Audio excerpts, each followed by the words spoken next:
Okay, good morning everyone. Welcome to Byju's Exam Prep IAS. This is Sham Kagudia.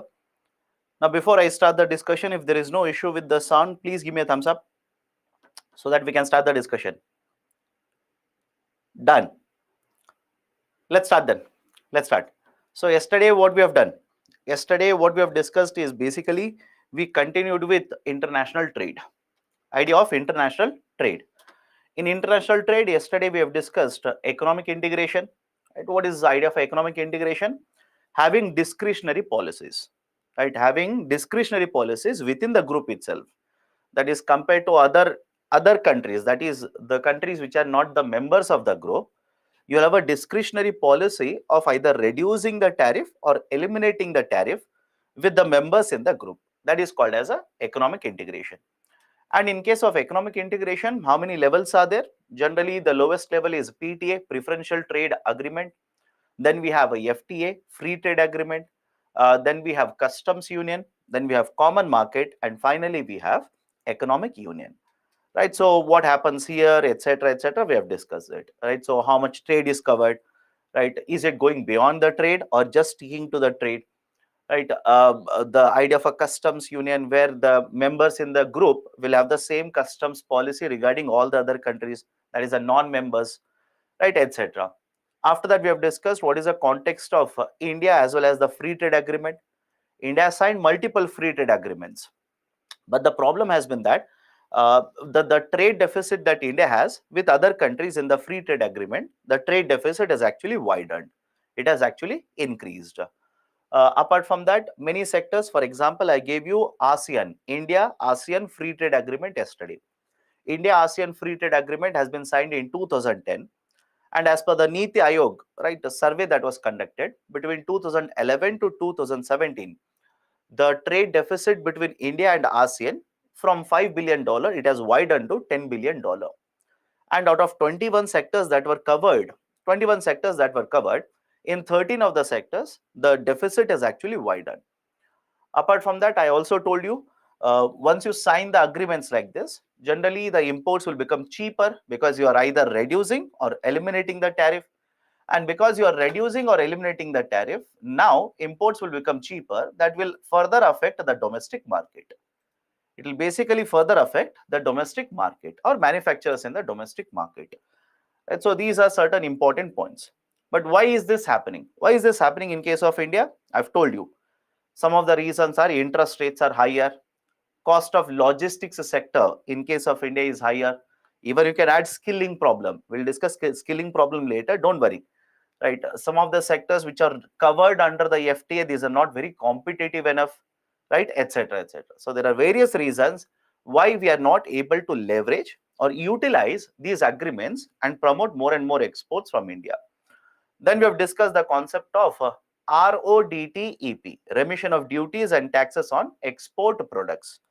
Right? What is this scheme? Earlier we had MEI scheme, merchandise exports from India scheme. But the problem with MEI scheme was these subsidies that were provided were export linked. These were simply export linked subsidies.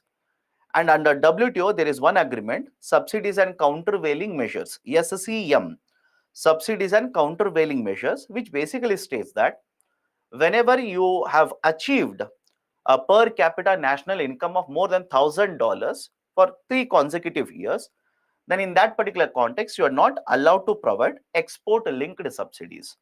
So India's per capita income is more than $1,000 now. In 2015, we announced a foreign trade policy covering MEIS. So against this policy, Western countries, especially USA, went to WTO, filed a dispute against India. And the appellate, actually, the panel looked into it and stated that, yes, it is correct. India's per capita income is more than $1,000, but even then, they are giving, right? They are simply giving the subsidies, export linked subsidies. So India should not be providing all of them. That is the reason MEIS, SCIS, etc. they have been stopped, and we have a RODTEP. The speciality about RODTEP is that we are not providing export linked subsidies. We are simply providing the embedded taxes as a refunds. Is okay? I'll repeat it again. Remember this. We are not providing export linked subsidies. we are providing embedded taxes in the form of a refund. And because we are providing embedded taxes in the form of refund, the market prices are expected to come down and the export competitiveness is expected to increase. Done? Okay. Then after that, we started with subsidies. Now focus on the idea for subsidies. In subsidies, yesterday we started with what is the meaning of the term subsidy.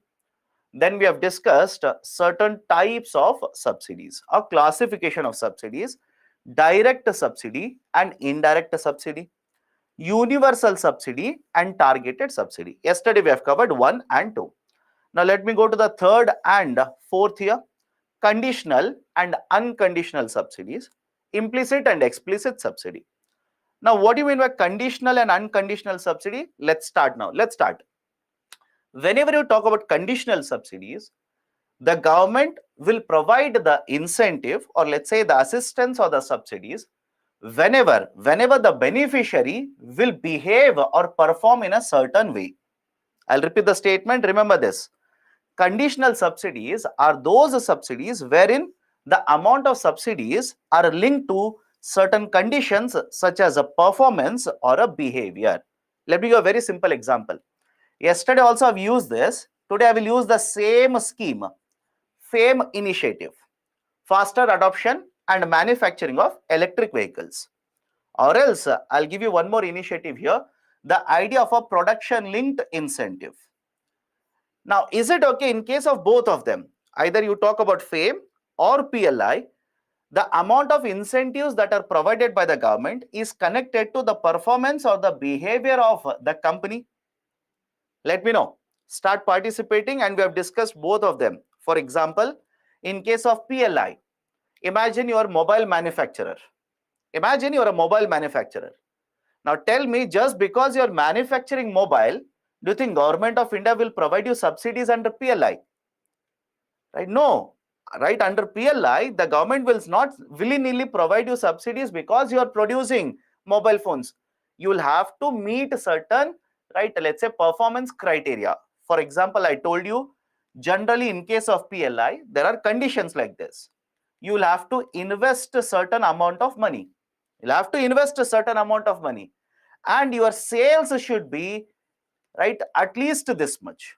And again, please do not read all of this, because from one company to another company, from one sector to another sector, targets will keep on changing. Do not try to read it, because 14 sectors are there. So now have a look at this. Imagine you're a mobile manufacturer. Just because you're a mobile manufacturer, government will not provide you subsidies. Government says, achieve, right, this level of investment, achieve this much amount of sales, and once you achieve all of this, I will provide incentives to you. I will simply provide incentives to you. Can I call this as conditional subsidies? Let me know. Can I call this as conditional subsidies? I'll give you one more example here.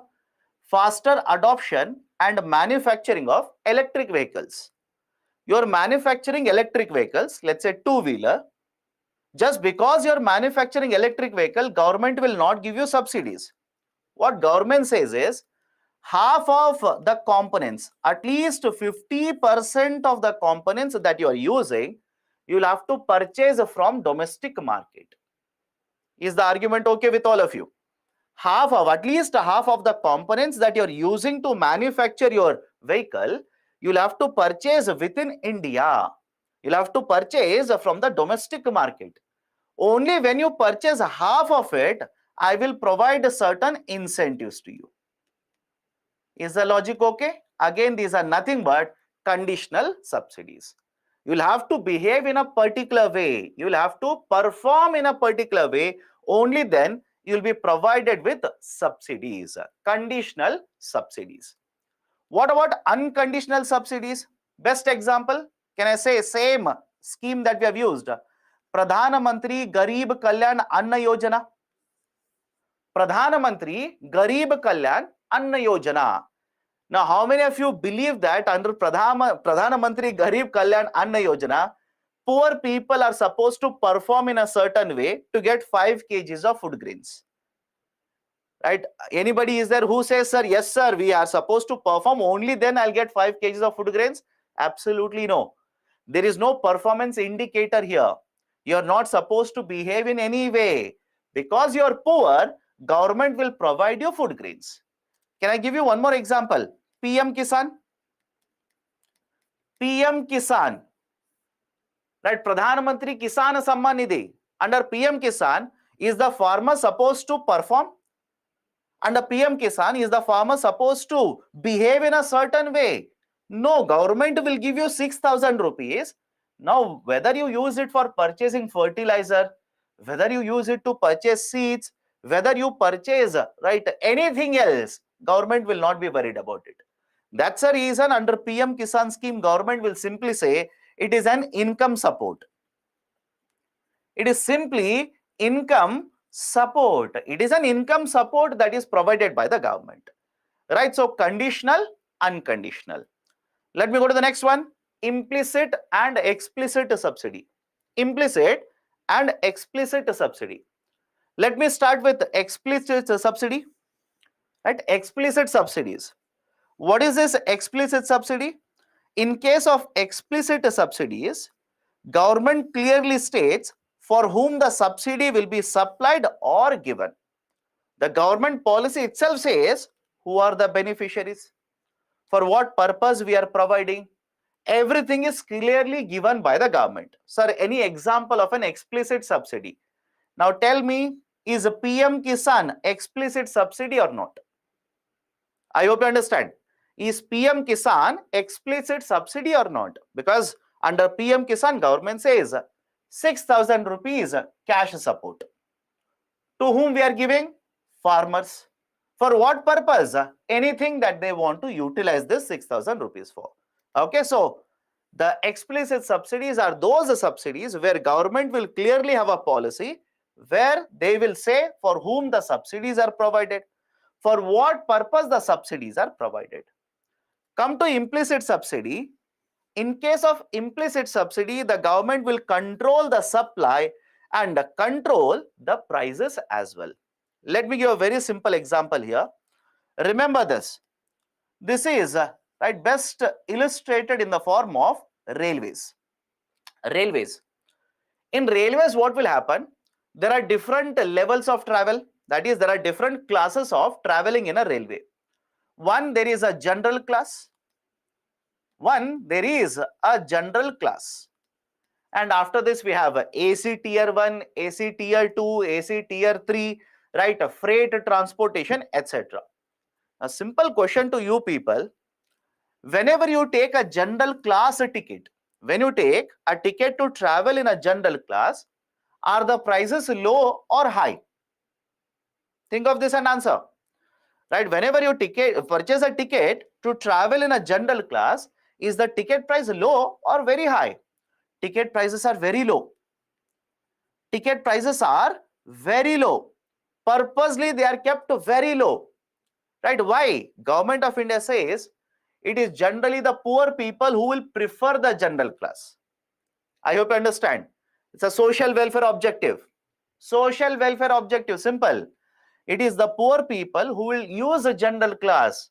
Whereas, let's say middle class household or let's say rich people, if they are traveling in a railways, they'll prefer AC tier 1, AC tier 2, etc., etc. But when I'm focused on the general class here, follow this very carefully. Whenever you purchase a general class ticket, government will provide the ticket at subsidized prices. These tickets are provided at subsidized prices. What do you mean by subsidized prices? Actual cost of the ticket could be 10 rupees. Government will not charge 10 rupees, but government will simply charge, let's say, 4 rupees.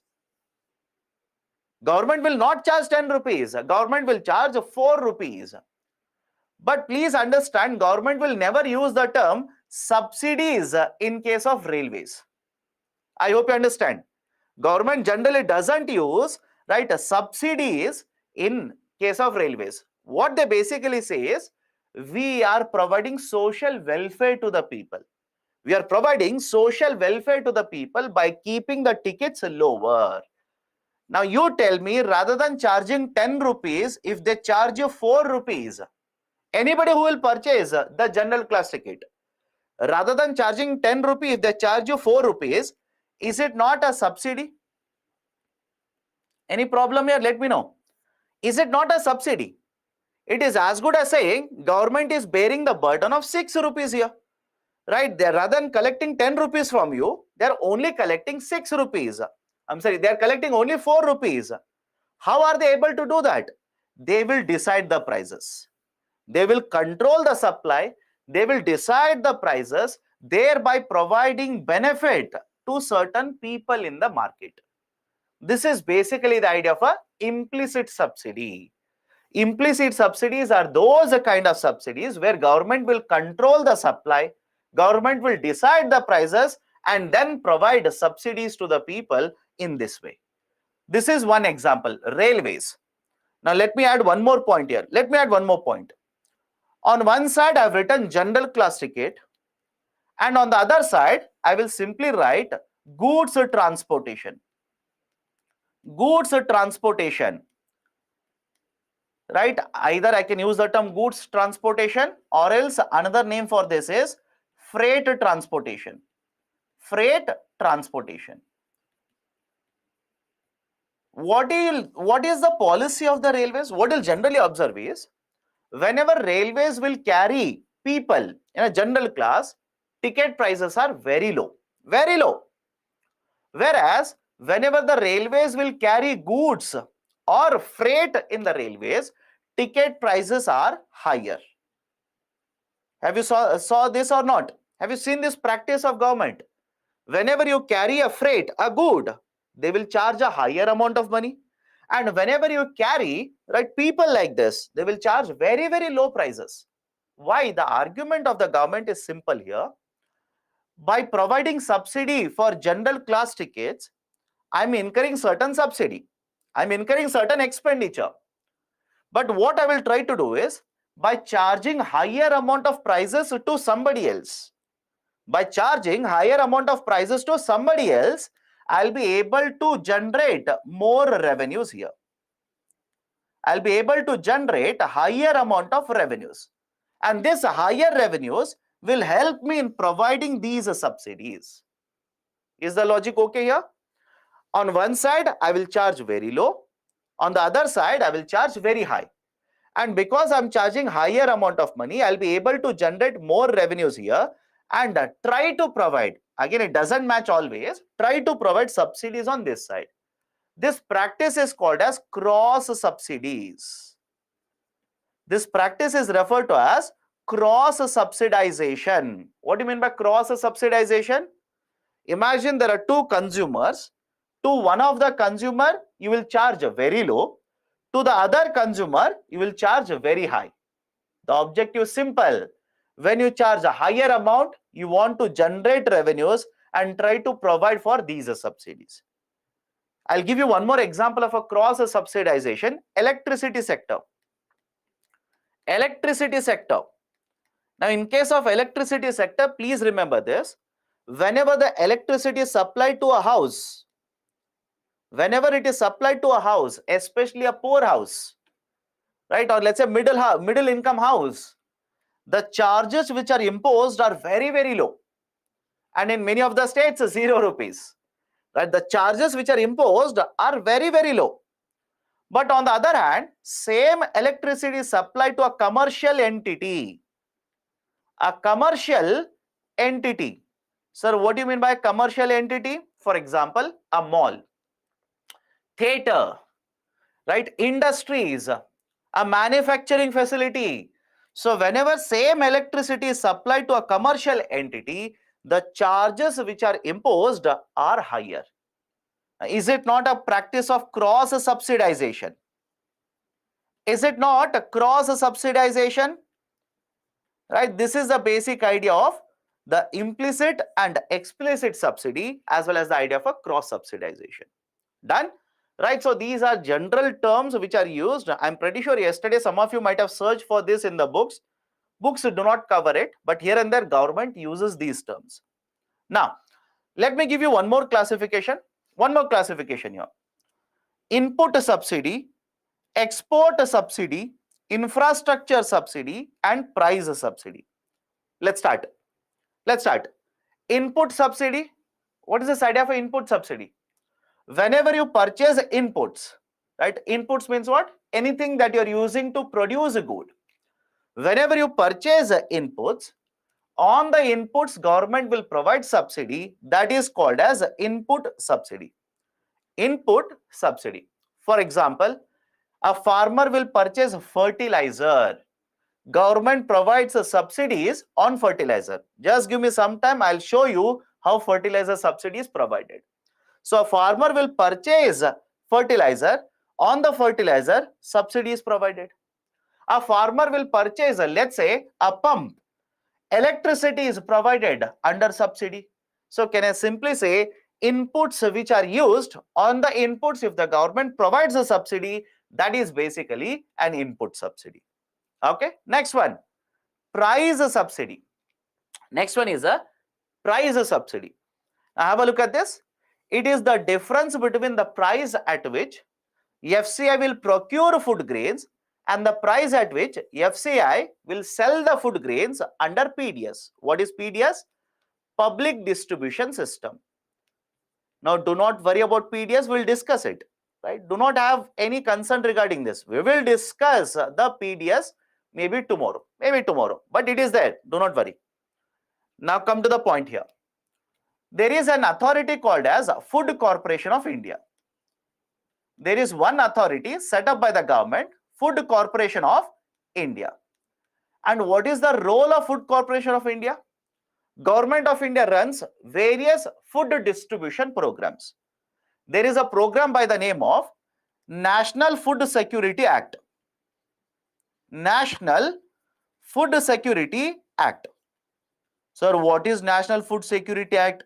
Who is covered under this? Have patience, we will cover all of them. We'll take up PDS, we'll take up NFSA, we'll take up Annapurti food grain or food grain ATM, etc., etc. We will take all of them. Have patience as of now. So have a look at this. One, there is Food Corporation of India, which is established by Government of India. What is the role of the FCI? It is to purchase the food grain and distribute or ensure that the food grains are distributed. Right? Purchasing of food grain from whom? Farmers. Then giving it to the states. States will distribute the food grain. Now follow this next point here. Food Corporation of India will purchase the food grain at, let's say, 20 rupees. I'll just simplify this. Food Corporation of India will purchase the food grain at 20 rupees. Now, how many of you believe that the food crops or food grains which are purchased will be sold at more than 20 rupees to buyers here?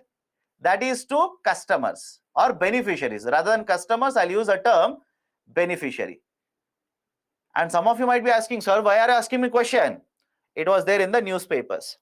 Couple of months ago, all of this was there in the newspapers. Pradhan Mantri Garib Kalyan Anna Yojana has been subsumed under an NFSA. Now only NFSA will be there, etc., etc. Even if you have not read, which again you should have read it, but don't worry, we'll discuss that tomorrow. But argument is simple. If Food Corporation of India will purchase the food grain at 20 rupees, they will not sell it at 20 rupees to beneficiaries. Why? Under NFSA, if you have read the newspaper, they will simply say, under NFSA now, for 1 year, food grains will be provided free of a cost. Right? Under NFSA, National Food Security Act, for 1 year, that is this year, food grains will be provided free of a cost. Free of a cost means what? 0 rupees. Simply 0 rupees. Now look at this. Imagine your Food Corporation of India. You will purchase the food grain at 20 rupees.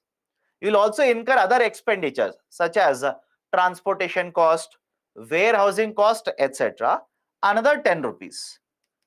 So total expenditure that you have incurred is how much? 30 rupees.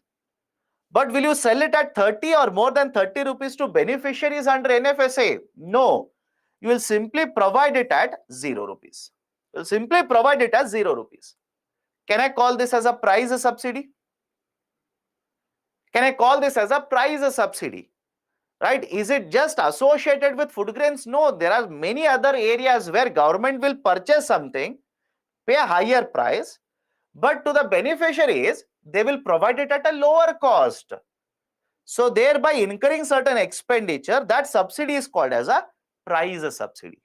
That is referred to as a price subsidy. Next one is export subsidy. Next one is the idea of export subsidy. Government of India has provided lot of export subsidies to promote export of sugar. Not now. Not now, right? Earlier they used to give.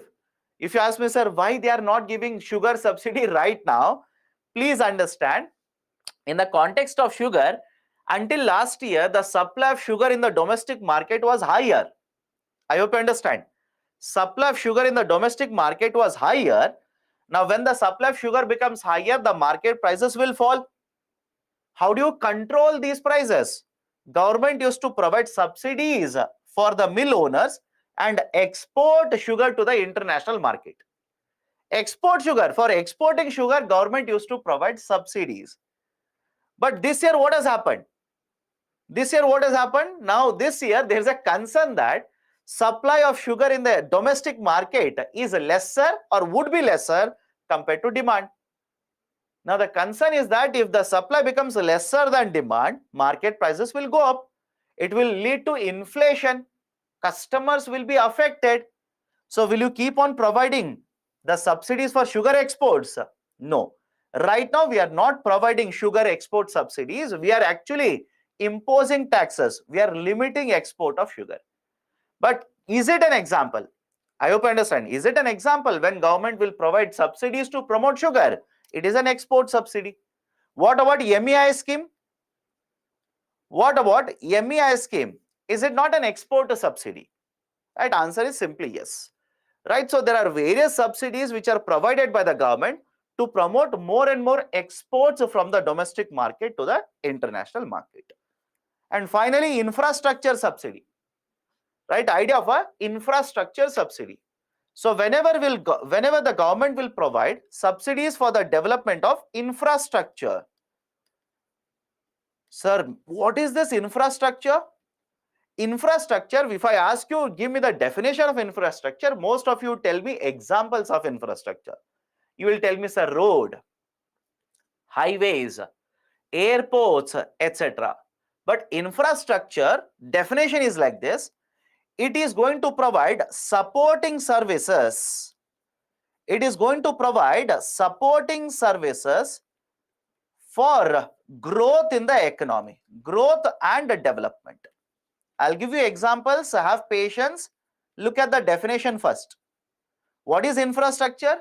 It is the one which will provide supporting services for the growth and development in the economy.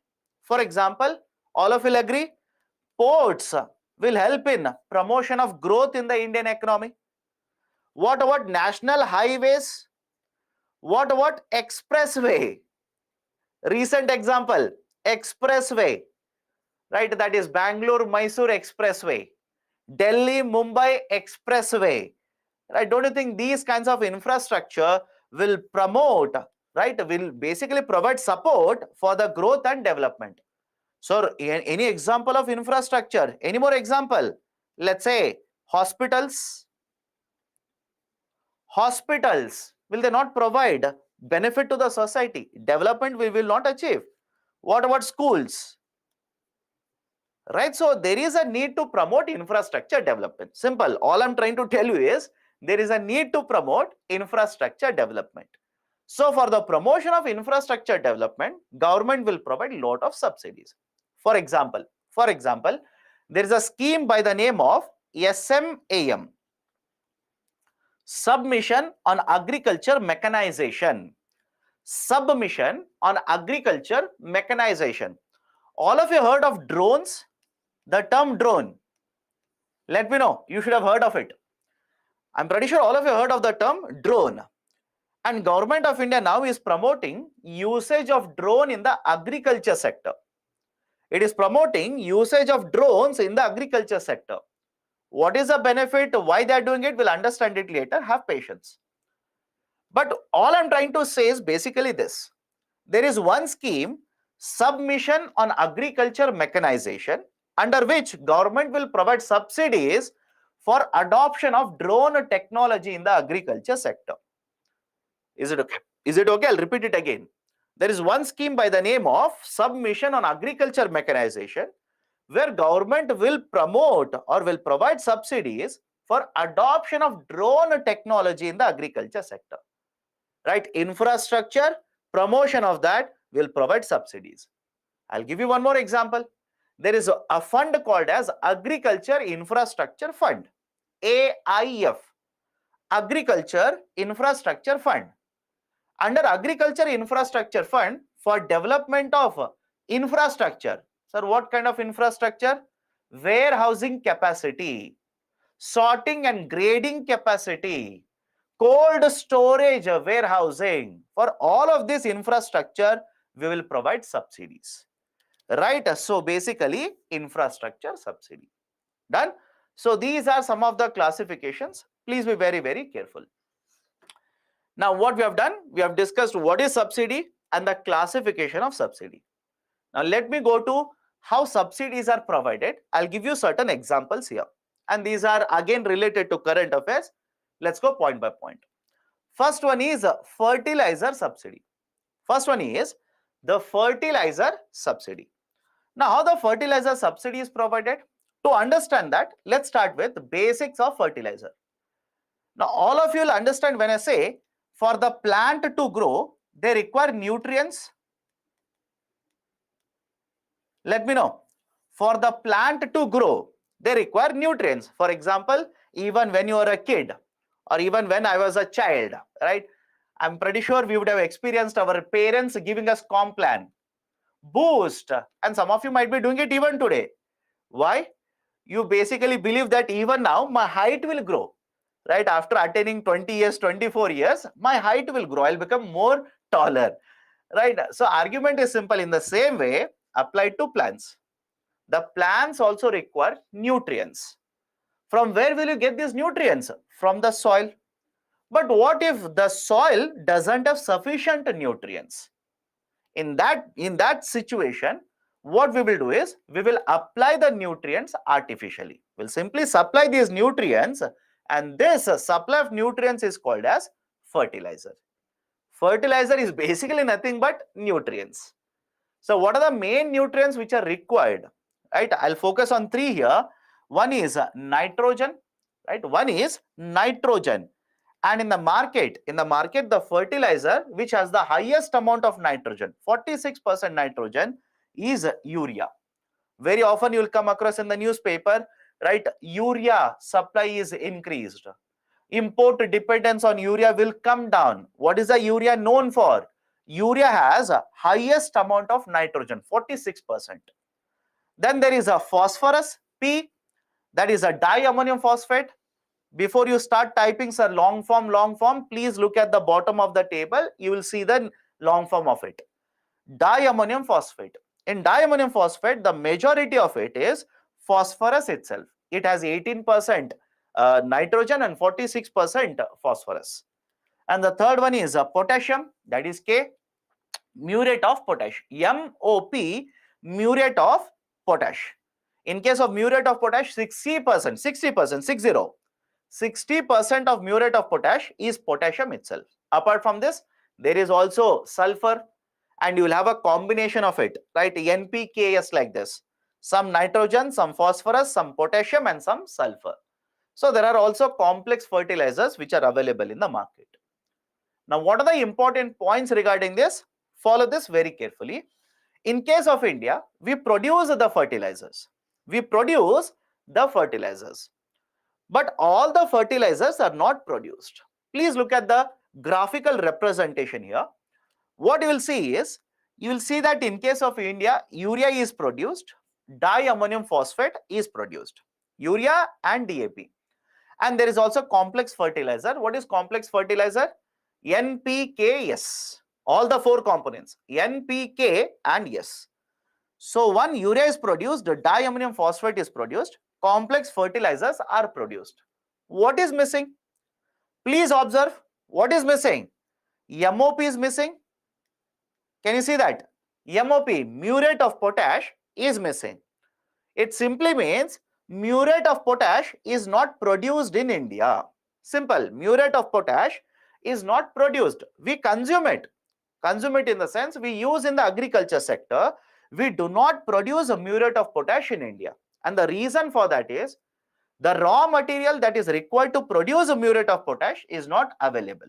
It's not available. So what we do is whatever is the requirement of muriate of potash, we will import it from rest of the world. But if you look at the production, here, what you'll observe is simply this. Second point here. Most of the production or a substantial amount of production in case of India, out of all the fertilizers, is urea. Look at the graph and tell me if I'm wrong. Right? So basically, substantial part of the production of fertilizers in case of India is consisting of urea itself. And come to the demand side. That is the consumption side. We are consuming all the fertilizers. We are consuming all these fertilizers. But again, in the consumption, what you will realize is most of the consumption or a substantial part of the consumption is urea itself. Right? It is import data. Most of the fertilizers which are imported into India, it is again urea itself. So what is the point you need to carry from this? What is the point? One, in case of India, we produce a urea, we produce a diammonium phosphate, we do not produce muriate of potash.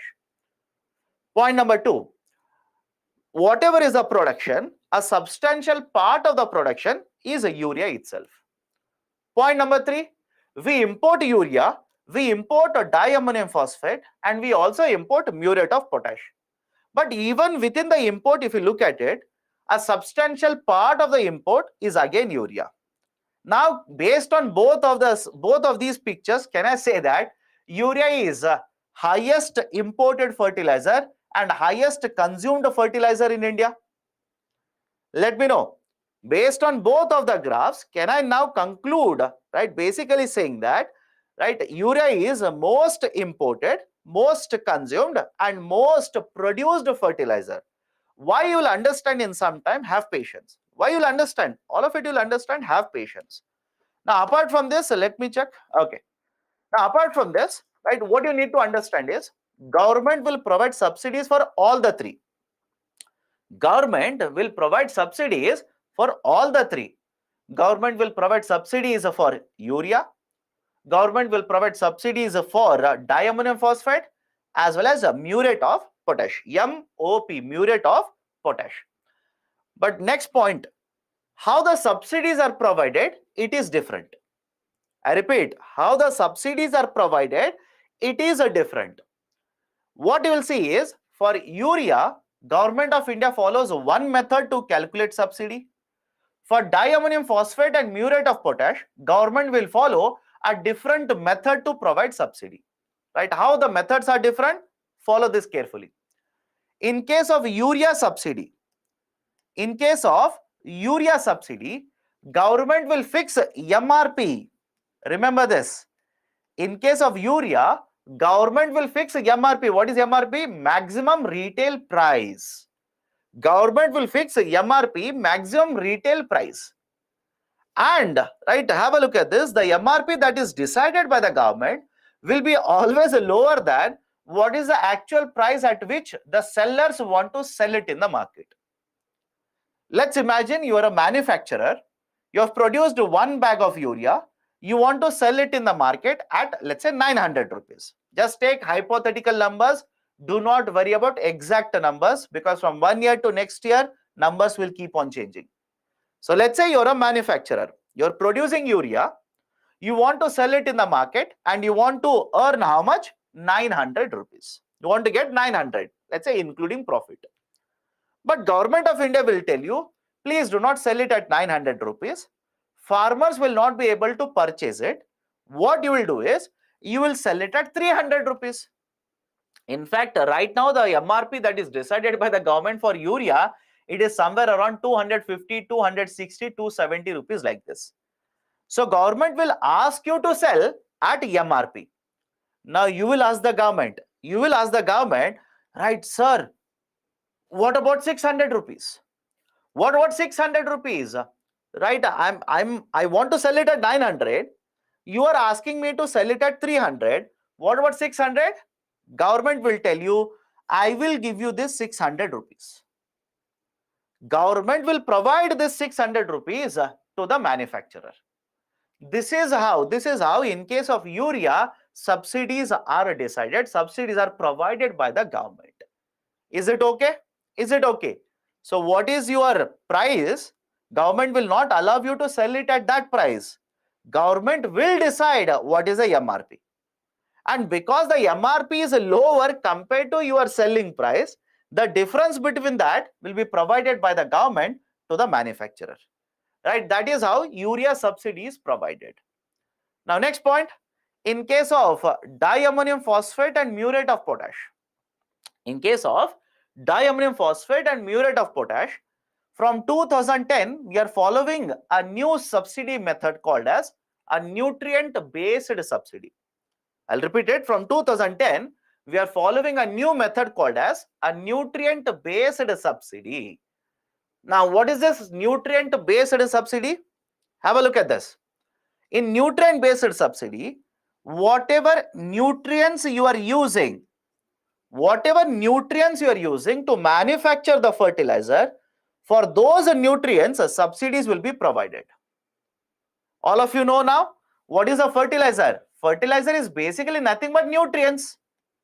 Any problem with this? Let me know. What is a fertilizer? Fertilizer is nothing but nutrients. So, Government of India will notify if you are using nitrogen, 1 kg, how much subsidy will be provided. If you are going to use sulfur for 1 kg, how much subsidy will be provided. Right? If you are going to use, let's say, phosphorus, potassium for 1 kg, how much subsidy will be provided. Government will notify, government will decide it. And I've given a data here. Please do not by heart the data. Please don't waste your time. I'm only saying that. I've given it just so that you can understand it. Please do not by heart. The number will change, and I'm sure it has already changed. Do not waste your time. Do not by heart it. But how does government calculate it? How does government calculate it? Let's say hypothetically, you are producing 100 kgs of diammonium phosphate. Let's say hypothetically, you are producing 100 kgs of diammonium phosphate. In case of diammonium phosphate, the most important components are one, nitrogen. I've written it here. Have a look at this. And the second one is phosphorus. One is nitrogen. Second one is phosphorus. That is 18% of this is nitrogen. 46% of this is phosphorus. Which means for every 100 kgs of diammonium phosphate you have manufactured, you will be consuming 18 kgs of nitrogen and you will be consuming 46 kgs of phosphorus. Now let's say hypothetically 18 rupees. For nitrogen, we have decided for every 1 kg, government will give you 18 rupees. So for 18 kgs, how much subsidy you will get? For every 1 kg of phosphorus, government will give you 14 rupees. You have consumed 46 kgs. How much subsidy you will get? So calculate it. For every 100 kgs, of fertilizer, right, government will provide you 958 rupees. Again, please understand my point. I'll repeat it. Do not by heart the calculation. Waste of your time. Why? Numbers have been changed by the government already. Numbers have been changed. Do not waste your time. But is the logic okay here? What is the logic? Whatever nutrients you are consuming, government will notify subsidy for those nutrients. And government will provide subsidies based on the consumption of nutrients that you have done to manufacture the fertilizer. I'll give you one more example here. The muriate of potash. Although it is not manufactured, but it is imported. So for importers, government will provide subsidies now. So have a look at this. In the context of muriate of potash, 60% of muriate of potash is potassium. Right? 60% of muriate of potash is potassium. And for every 1 kg, let's say government will provide, for every 1 kg of potassium, government will provide 10 rupees subsidy. Now, if you are consuming 60 kgs of potassium, 60 into 10 rupee, it will be 600 rupees. Done? So, this is how, based on the nutrients that you are consuming, government will fix certain or notify certain amount of subsidy. They will provide subsidies to you based on these numbers. This is called as a nutrient based subsidy, NBS. Now, based on this discussion, you tell me which is better. Is a urea subsidy better or nutrient based subsidy better system? Let me know. Right? I'll repeat it again. You have seen both of the systems. We have seen how urea subsidy is decided, how the diammonium phosphate and muriate of potash subsidies are decided. Which one do you think is more logical? Urea subsidy or nutrient based subsidy? You'll have to go with second one. Please go with second one. Some of you are saying urea subsidy. How? How urea subsidy is better? Right? A nutrient based subsidy is much better. Why? Based on what you are using, government is giving you subsidy. Based on what you are using, government is giving subsidy to you. Now, some of you will ask, sir, in that case, why is government of India not shifting urea to nutrient based subsidy? There are very, very difficult reasons for this. Very difficult reasons. One, politically it will not work out. But you don't write this in the exam. Do not write political answers in the exam. Politically it will not work out. Why? Historically, and I told you, nutrient based subsidy was introduced in 2010. So historically, we have been providing subsidies based on urea methodology itself. So farmers in India are attuned to, or basically are used to, the methodology of urea subsidy, because they will get lot of subsidy in case of urea compared to nutrient based subsidy as well as a diammonium phosphate subsidy. Now imagine you will change the subsidy regime to nutrient based subsidy. Don't you think the price of the urea will start increasing? I hope you understand. The price of the urea in the market will start increasing. It will start moving upwards like this. Do you think farmers will be happy with that? Do you think farmers will be happy with that? Of course, on the side of the government, we are optimizing subsidies. We are rationalizing subsidies. That is what we are doing. But do you think farmers will be happy with that? But more importantly, right, remember the next point as well. Right? Think of all of these. More than 85% of the farmers in case of India are small and marginal. More than 85% are small and marginal. Sir, what do you mean by small and marginal? Whenever you talk about farmers like this, cultivation, you divide the cultivation in different ways like this. First one is marginal farmer. What do you mean by marginal farmer? Whenever the farmer will cultivate on a piece of land up to 1 hectare. Up to 1 hectare. Whenever the farmer will cultivate on a piece of land up to 1 hectare, it is called as marginal. Then there is a small farmer. Small farmer up to 2 hectares. Up to 2 hectares. More than 1 hectare, up to 2 hectares. Then there is a medium farmer. Some of the books or some of the classifications will also have semi-medium. Before medium, they will write a semi-medium. Semi-medium means more than 2 hectares and up to 4 hectares. Up to 4 hectares. Medium is up to 10 hectares. And finally, large farmer, more than 10 hectares. More than 10 hectares. More than 10 hectares. This is the classification used. But what you will realize is, most of the farmers are here. Small and marginal. Now, if most of the farmers, that is more than 85%, in fact, it is somewhere around 86%.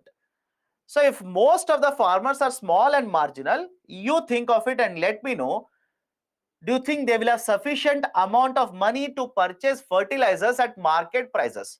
Point one. Think of it. Do you think they will have sufficient amount of money to purchase fertilizers at market prices? Now, some of you will say, so it doesn't matter. I want the government to control its revenue expenditure.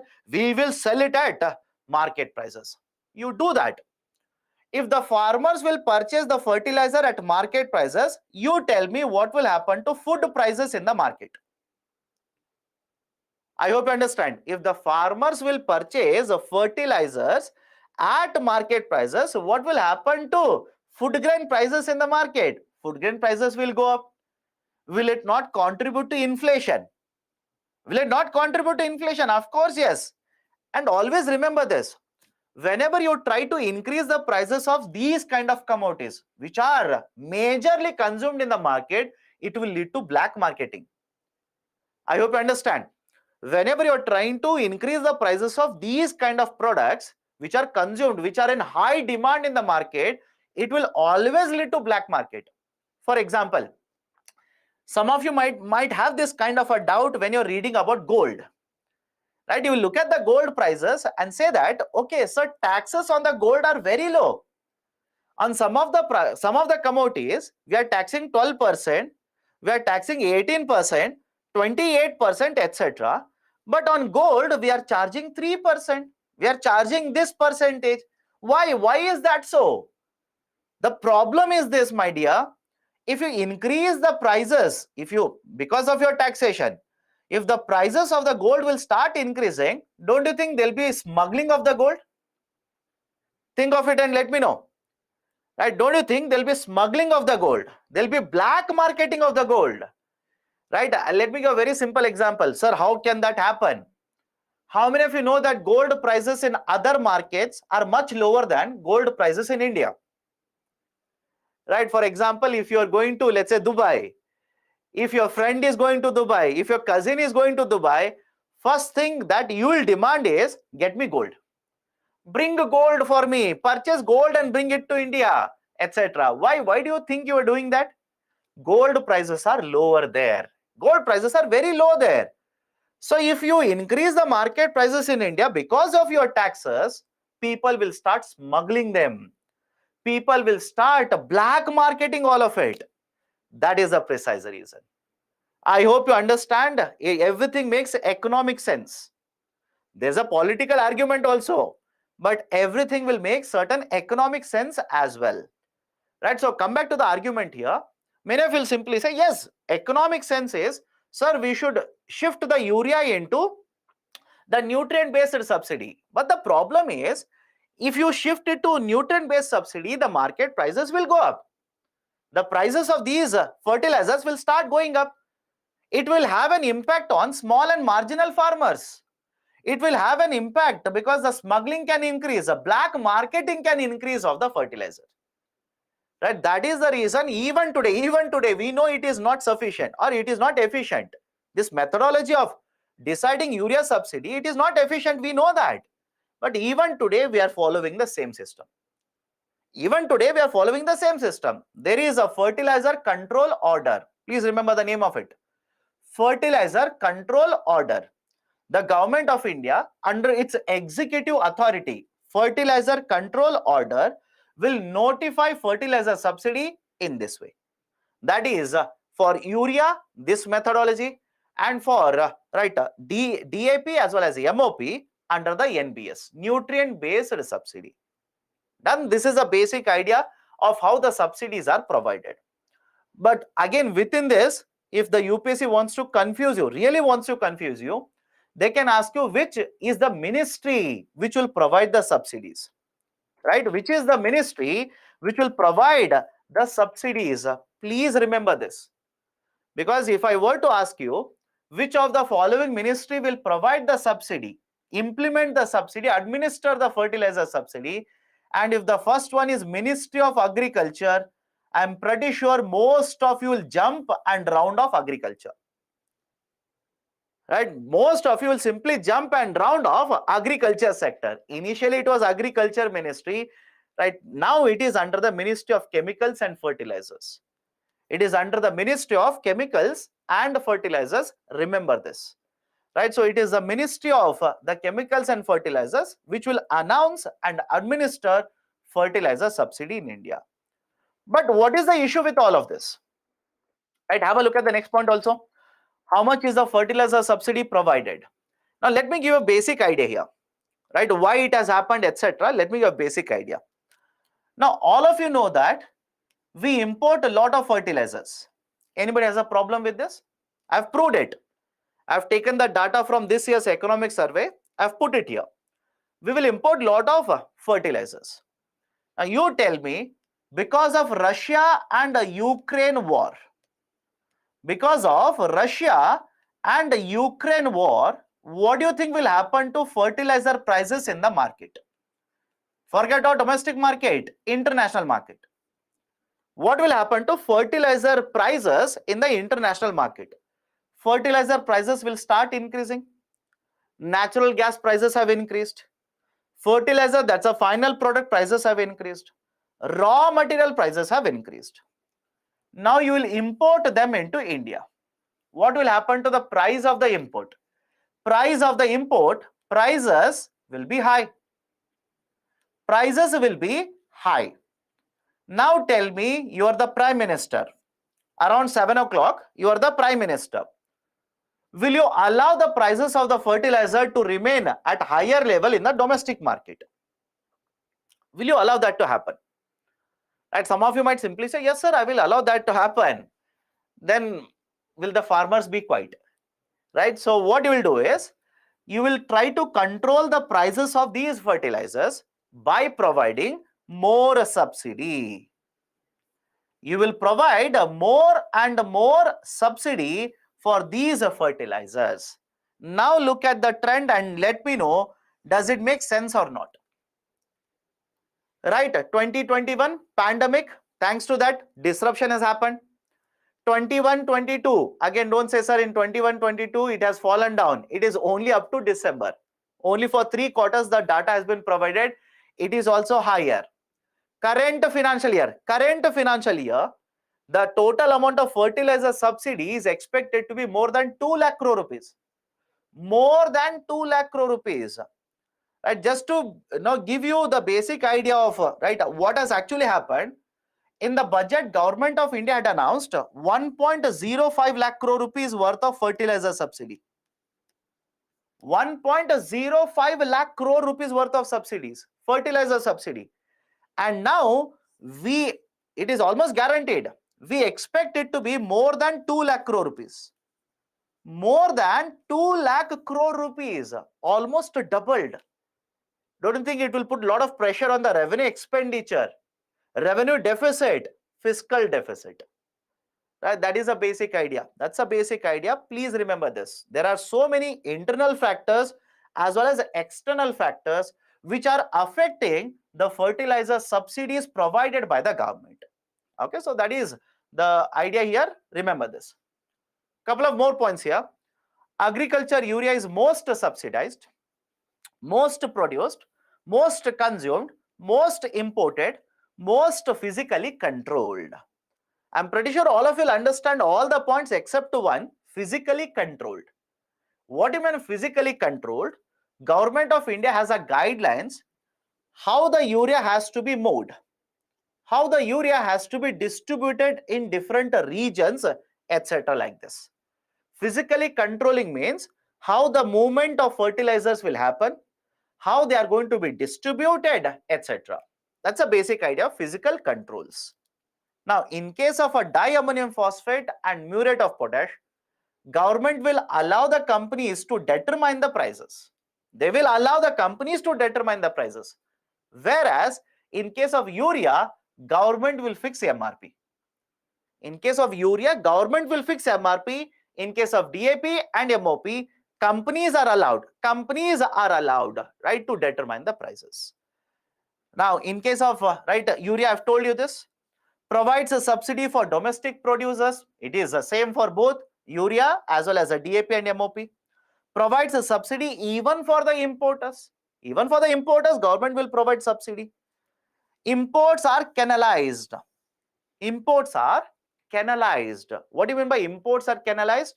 Remember this carefully. Who is allowed to import urea? Government will decide. I'll repeat it. Right, who is going to be importing urea in India? Government of India will decide. As of now, these are the agencies which are allowed to import and sell urea in India. That is basically IPL, India Potash Limited. And when I say IPL, right, many of you have shifted to tomorrow's discussion, right? So IPL, Rashtriya Chemicals and Fertilizers, RCF, and NFL, National Fertilizers Limited. In fact, this was there couple of days ago in Business Line newspaper. Business Line newspaper, this was there very recently, right? Why? The India Potash Limited, Government of India has extended the tenure. Right? Government will decide for how many years you will import, how much you will import, government will decide. So for India Potash Limited, that tenure has been extended by one more year. One more year. That was there in the newspaper. Please be very careful. Sir, where it was there? I read Hindu from first page to last page. It was not mentioned as far as I know in Hindu. In Business Line, it was mentioned. Okay, so imports are canalized. Again, I'll repeat, canalized means government will decide who will be importing. Next one, movement of the fertilizers is directed. Again, that is a basic idea of physically controlling. That is, government will direct where which fertilizer has to be sold, how much fertilizer has to be sold. Right? The government will decide that. That is movement of the fertilizers. Done? Right? So these are the points. But what is the issue with fertilizer subsidies? Let's go one by one. What is the issue with fertilizer subsidies? I have not written it, but can I by default say one of the issue is higher revenue expenditure? Let me know. One of the issue with the fertilizer subsidy is higher revenue expenditure of Government of India. By default, you write it. Second issue is many of the times fertilizers are black marketed. Many of the times fertilizers are black marketed. Now, what is this idea of a black marketing? It is an economic activity beyond permitted government channel or beyond government permitted methods. Sir, what do you mean by this? Let me explain it to you. Imagine you want to purchase gold. Right? You want to purchase gold. What is the method which is allowed by the government? A jewelry maker is there. You can go to the jewelry maker, pay the amount of money, pay the taxes, right, and purchase gold. All of you will agree this is the method that is allowed by the government. But imagine the government will impose a higher tax on gold. Price of the gold will start increasing. I have gone to Dubai, hypothetically, I have gone to Dubai and right, I smuggled a lot of gold into India. I've brought a lot of gold into India, smuggled, right, illegal. Now, in the domestic market, the price of the gold could be 60,000 rupees per 10 grams. I will sell to you at 50,000 rupees per 10 grams. Many of you ask me, sir, what is the advantage for you? I would have imported gold at 20,000 rupees per 10 gram. Is it okay? Does it make sense or not? I've smuggled the gold, and when I purchase the gold, I've purchased it at 20,000 rupees per 10 grams. I will sell to you at 50,000 rupees per 10 grams. It is an advantage for you also because rather than paying 60K, now you are paying 50K. But you tell me, is this method allowed by the government? Let me know. Is this method allowed by the government? Is this channel of sales provided by the government, promoted by the government? Answer is no. This is illegal. You're not supposed to do this. Can I call this as black marketing? Can I call this as a black market? Sir, but teach fertilizer. Let's say fertilizer. Imagine I'm a shopkeeper. I'm supposed to distribute fertilizers to you. But for a fact I know, there is a shortage of fertilizers in the market. So what I will do, rather than selling all the fertilizers at subsidized prices to farmers, I will provide some of the fertilizer bags to you. Now you will go to the farmers and sell it at a higher price to farmers. Are you not making a profit from this? Am I not making a profit from this? Does it happen? Yes, sir. Yes, ma'am, it happens. You might have not seen it, But that doesn't mean that it doesn't happen. It happens. It actually happens. Right? Why? So some of you will ask, sir, why will the farmer purchase the fertilizer? The problem is this. Imagine a farmer has sown a seed. The seed has been sown. Now, don't you think farmer will require fertilizer?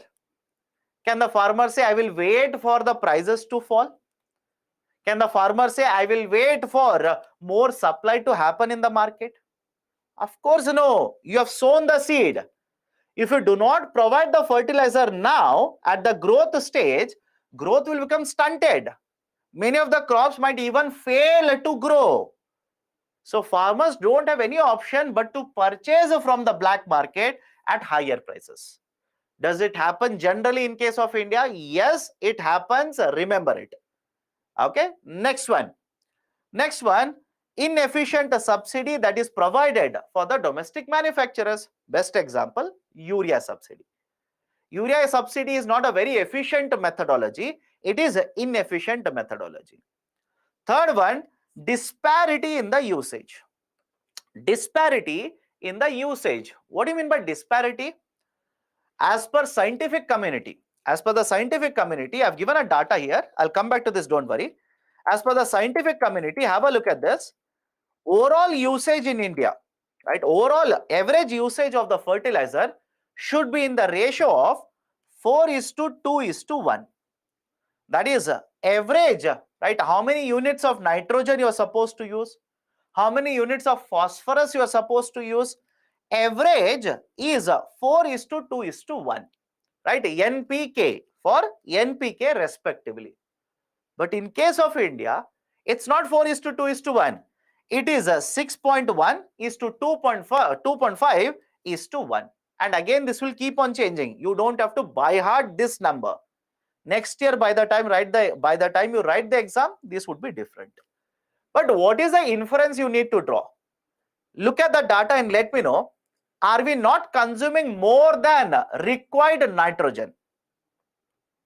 Let me know. Have a look at this. Are we not consuming more than required nitrogen? Nitrogenous basis fertilizers, we are not using it, we are actually abusing it. We are using it to a very, very great extent. Now, why? What is the reason, sir? Why are we using more and more nitrogen? I will write urea on one side, DAP and MOP on the other side. Generally, per bag of DAP and MOP, it is somewhere around 1000 rupees. Somewhere around 1000 plus rupees. After subsidy, by the way. And for urea, it is somewhere around 270 rupees. Now, you tell me which one the farmers will use more. Simple idea, right? Why are we using more and more of urea? Here is the reason. Urea price is 270 per bag. For DAP and MOP, the price is at least 1000 rupees. The farmers will use which of the two groups more? Obviously, urea. So, consumption of urea is very, very high in India. There is a problem. It will cause pollution. Soil pollution will be caused. And under ecology and environment, you'll come across one more problem here. Imagine lot of nitrogen is there in the soil. Rainfall will happen, right? When the water will flow, nitrogen will be carried, and this nitrogen will get deposited in ponds. It will get deposited in the ponds. You have studied about the same thing even in your college, right? So a lot of nitrogen will get deposited in the ponds. Do you remember the concept of algal blooms? Do you remember the concept of algal blooms? Right? Lot of nitrogen content in the water will increase. Certain type of algae will grow, and other crops, or let's say whatever other ecosystem we have in the pond, will be destroyed. Again, even if you don't remember, some of you will simply say, sir, I'm not from a science background, I'm from a commerce background. Don't worry. When you study ecology and environment, I'm definite you will come across this. Lot of nitrogen in the pond will lead to, right, a growth of algal blooms. There is a process called as eutrophication. Don't worry, even now, don't worry, right? You will study it under ecology and environment. So now, is it okay? Higher nitrogen consumption has a problem in India. It is causing pollution. the revenue expenditure of the government will be very, very high, etc., etc. Right? That is the issue. That is the issue in case of India. Okay. So this is fertilizer as a concept, fertilizer subsidy, how government will provide, and what are the problems with the fertilizer subsidy. Now, government has to do something regarding this. Government has to do something regarding this. So what reforms have been implemented by the government? First one, we have implemented direct benefit transfer in fertilizers. We have introduced a concept of direct benefit transfer in fertilizers. Understand this carefully. Some of you will get confused.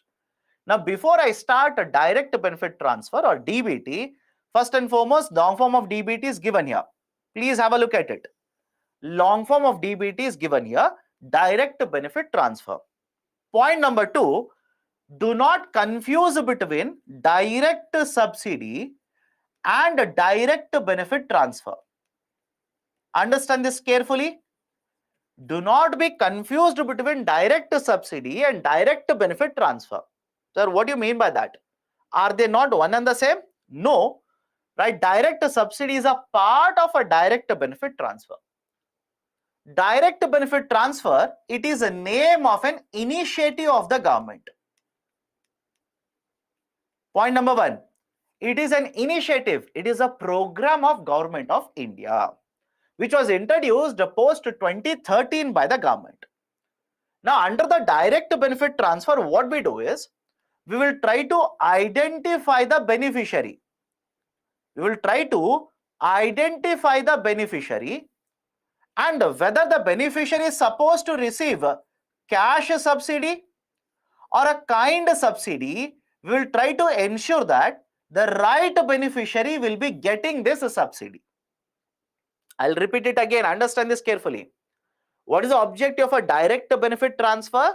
It is an initiative of Government of India. Under this initiative, one, we will try to identify who is the right beneficiary. And once we identify who is the right beneficiary, whether the beneficiary is getting a cash subsidy or a kind subsidy, doesn't matter. We will try to ensure that it is the right beneficiary which will get the subsidy. Right? I'll give you examples.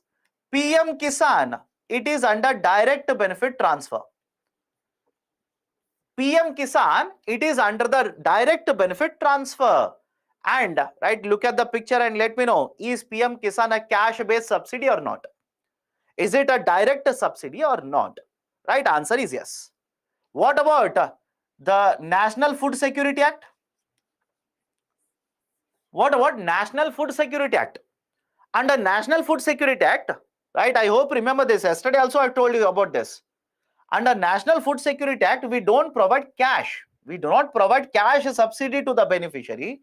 What we do is, we will provide food grains at subsidized prices. We will provide food grains at subsidized prices. Right? So, even NFSA is under direct benefit transfer. Now, anybody has a problem regarding this? Anybody has an issue regarding this? Let me know. Direct subsidy is basically a subsidy. Cash is provided to the beneficiary. Right? We are going to provide cash to the beneficiary. Whereas a direct benefit transfer simply means we are trying to identify who is the beneficiary and we are trying to ensure that either a cash or a kind subsidy is provided. Right? That is a basic idea for DBT. Now, come to this. Let me go back. Let's come to this. We have introduced a DBT in fertilizers. We have introduced a DBT in fertilizers. Now, any other sector where we have introduced DBT? National Food Security Act. Right? LPG subsidy. Right? In case of LPG subsidy, remember this. Government of India introduced a scheme in case of LPG subsidy, that is basically PAHAL scheme. Name of the scheme is PAHAL, Pratyakshadarshi Hastantarit Labh, or else it is also famously referred to as direct benefit transfer in LPG sector. Direct benefit transfer in the LPG sector. National Food Security Act, it is there under DBT. Fertilizer subsidy, it is there under DBT. I'll show you certain data. More than 300 schemes, more than 300 schemes are there under DBT. Just remember a couple of them, and we have discussed most of them, so it should be easier for you. Now focus on this. How DBT in fertilizer sector will work out. How it will work out? Focus, it's slightly technical, slightly different compared to other systems. Earlier, when there was right DBT not used, there was no usage of a DBT. How fertilizers were provided? How subsidy was provided? Imagine I am the producer. I will produce fertilizer. Either it is urea or it is a DAP, doesn't matter. I've produced fertilizer. I will supply the fertilizer to the shops. Now, these fertilizers will be sold to the farmers, and government used to provide subsidy to me. But there's a problem with this system. There's a problem. What is the problem? You tell me you are the government. Under non-DBT methodology, anyway, you can find out who is purchasing the fertilizer. Let me know. Please look at the system and let me know. You are the government. You will give the subsidy to me. Sir, why will I give the subsidy? I will show the receipt to you. I will come to you and I'll show the bill like this. See, last month I've sold 100 kgs of urea. So for every 1 kg, you are supposed to give me 600 rupees. So give me, right, 6,000 rupees like this. So I will submit the documents to you. You will give the subsidies to me. Now, is there any way for you to find out whether it is the farmer or not who has received the fertilizer subsidy? Start answering, start participating. Only then the subject becomes very easy for you. Now, some of you will ask me, sir, if I'm not going to sell it to the farmer, who else are we going to sell? Industries. Even industries use fertilizers. Now, let me know, right? Some of you will be confused. Sir, industries, how they will use fertilizer? Can I say fertilizers are nothing but chemicals? Let me know. Can I simply say fertilizers are nothing but chemicals? Yes or not? These are nothing but chemicals. Nitrogen is a compound. Nitrogenous compounds are there, right? Phosphorus compounds are there, right? I'll give you an example. Explosive industries. Explosive industries, right? Don't you think explosive industries will require phosphorus? Matchstick, right? How many of you know this? Matchstick, right? What is that? Right? The red phosphorus. So argument is simple here, right? Use the day-to-day economics, you'll understand all of it. So the chemicals, that is nothing but fertilizers, can be used in industries, can be used in agriculture sector. But when it is supplied, when these chemicals are supplied to industries, no subsidies are provided. And they should not be provided also. Why? These are consumed by industries. But now have a look at it. Imagine I'm selling phosphorus as a fertilizer. Is there a possibility? Is there a possibility that rather than selling it to farmer, I will sell it to my friend who has, let's say, matchstick making unit? Can I do that? Of course, yes, possibility is there. But how as a government you will be able to find out whether this fertilizer is going to the farmer or to, let's say, industries? Under non-DBT, it is not possible. Under non-DBT structure, it is not possible. That is the reason government has introduced a DBT structure now. What will happen under the DBT now? Have a look at this. Same, I'm producing. I will transfer the fertilizer to the shop. Now the shopkeeper will sell, right? The shop which is selling fertilizer will sell it to the farmer, but with one change now. With one change. Whenever the farmers will purchase, anybody for that matter, will purchase these fertilizers, they will have to provide their Aadhaar credentials. They will have to provide their Aadhaar credentials, or they will have to provide Kisan credit card number. Now imagine I will go to the fertilizer shop. I will provide my Aadhaar credential, for example, thumbprint. In the system, my Aadhaar number is there and I'm already identified as a farmer. So I will provide my thumbprint, a receipt is generated and the receipt says I'm a farmer. Now, does Government of India ascertain, right? Is there a policy for the government to find out that the fertilizer subsidy is going only to the farmers? Let me know. Right, so the government will provide a subsidy to the manufacturing company, but this has to be maintained. The shopkeeper, whenever they will sell it, they will take data, they will feed the data, a central server data is maintained. Government can easily find out who is purchasing how much, what kind of fertilizers is used, etc., etc. But again, is there a scope of misuse? In every system, there's a scope of misuse. But you tell me, as a civil servant, please tell me, is a DBT better than non-DBT? This is how you need to approach all of this, right? Is there a problem in this? Of course, yes, there is a problem, right? So what kind of problem? A farmer is there, he is not cultivating anything. He is not cultivating anything, right? And I'm owning, let's say, an industry.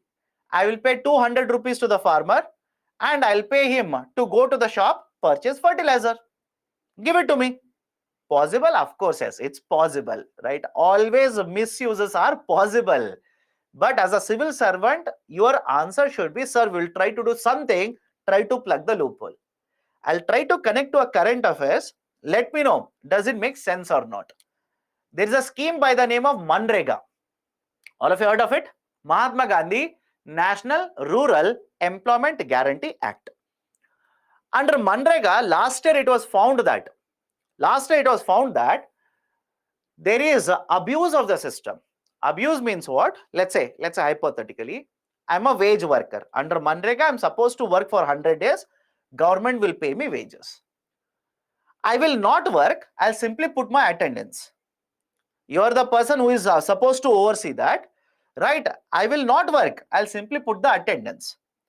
I will get the wages. Some I will give to you. Remaining I'll keep. This was the abuse of the system. I hope you understand. This was abuse of the system. Possibility of leakage, of course, yes. Now, what is the connection here? After I give a break, not now. After I give a break, please go to Google and search for new attendance mechanism for Manrega. This is there in today's newspaper, by the way. Of course, not in Hindu. That is the problem. That's a problem with Hindu, right?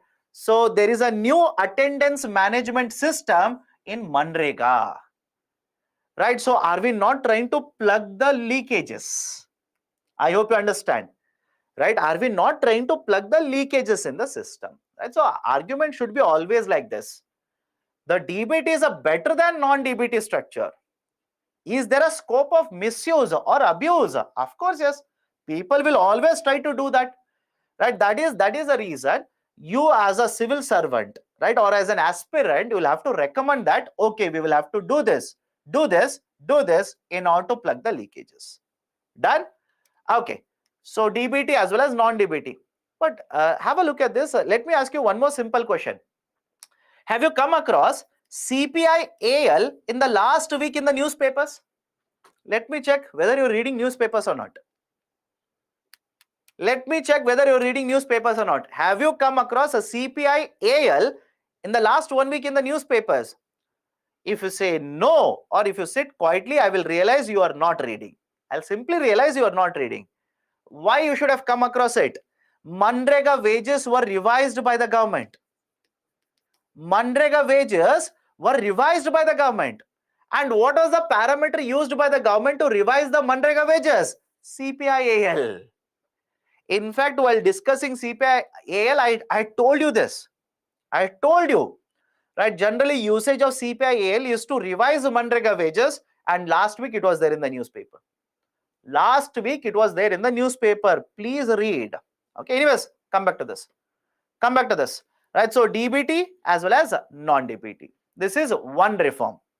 This is one reform which has been implemented. Farmer will identify by using Aadhaar or Kisan credit card. Subsidy will be credited directly to the manufacturer's account. It is estimated that with this, at least 20% of subsidy can be saved, because now diversion will not take place to industries. You are ensuring that farmers are purchasing fertilizers, right? That is the idea of a DBT in fertilizer.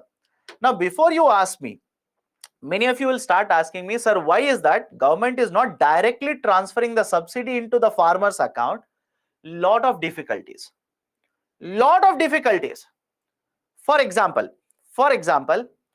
imagine you have a land, but you are sitting in a city, you are preparing for UPSC. So will you be able to cultivate on that land? No. You will give the land to me. I am cultivating on the land. Now, how will the government of India identify to whom to provide this subsidy? You let me know. Right? How will government of India identify to whom to provide this fertilizer subsidy? Don't you think there is a lot of issue here? If I simply take the land record, you are the owner, and if the government will transfer fertilizer subsidy into your account, will you give it to me? Will you provide that fertilizer subsidy to me? You will not give it. You will simply keep it and you will enjoy. Right? So there are a lot of issues in terms of identification, transfer, etc., etc. That's a reason under DBT in fertilizer, even today, Government of India will provide fertilizer subsidy to the manufacturer and ensure that the manufacturer will sell the fertilizer at subsidized prices to the farmers. This is one very important reform. Please be very careful.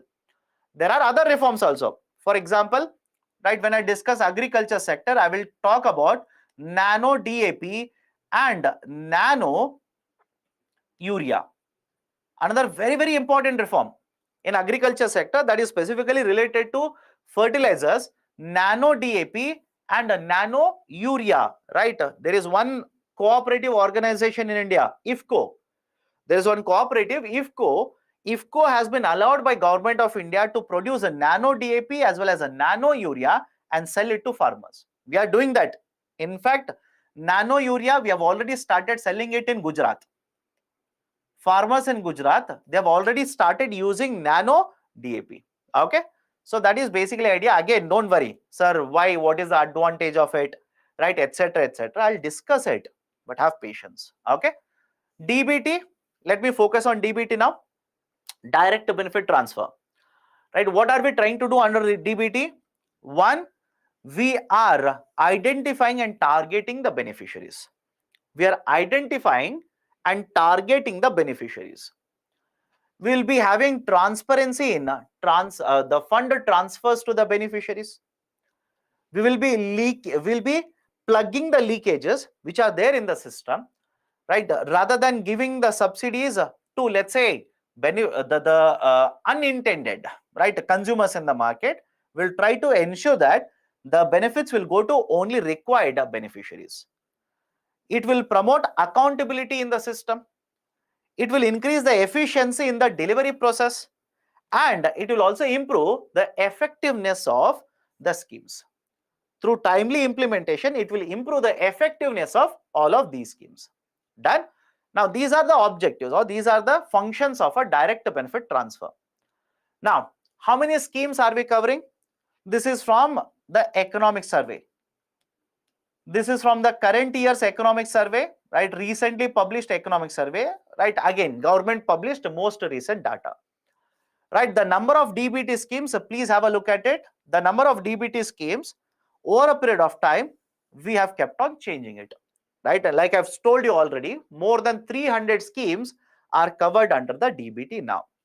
And the total amount of funds which have been transferred under DBT for 22 and 23, it is more than 3.8 lakh crore rupees.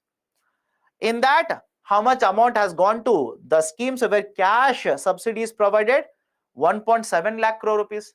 And remaining more than 2 lakh crore rupees has gone, right, in those schemes where benefits are provided directly, not cash. And right, what is the number of eligible beneficiaries? What is the number of eligible beneficiaries as of now? 159, right, number of 159 crore beneficiaries are there. Now, some of you will try to find a loophole in all of this. Please understand, more than 300 schemes. One beneficiary can be counted in multiple schemes like this. And because I know, generally when I show this data, people will try to find a problem with this.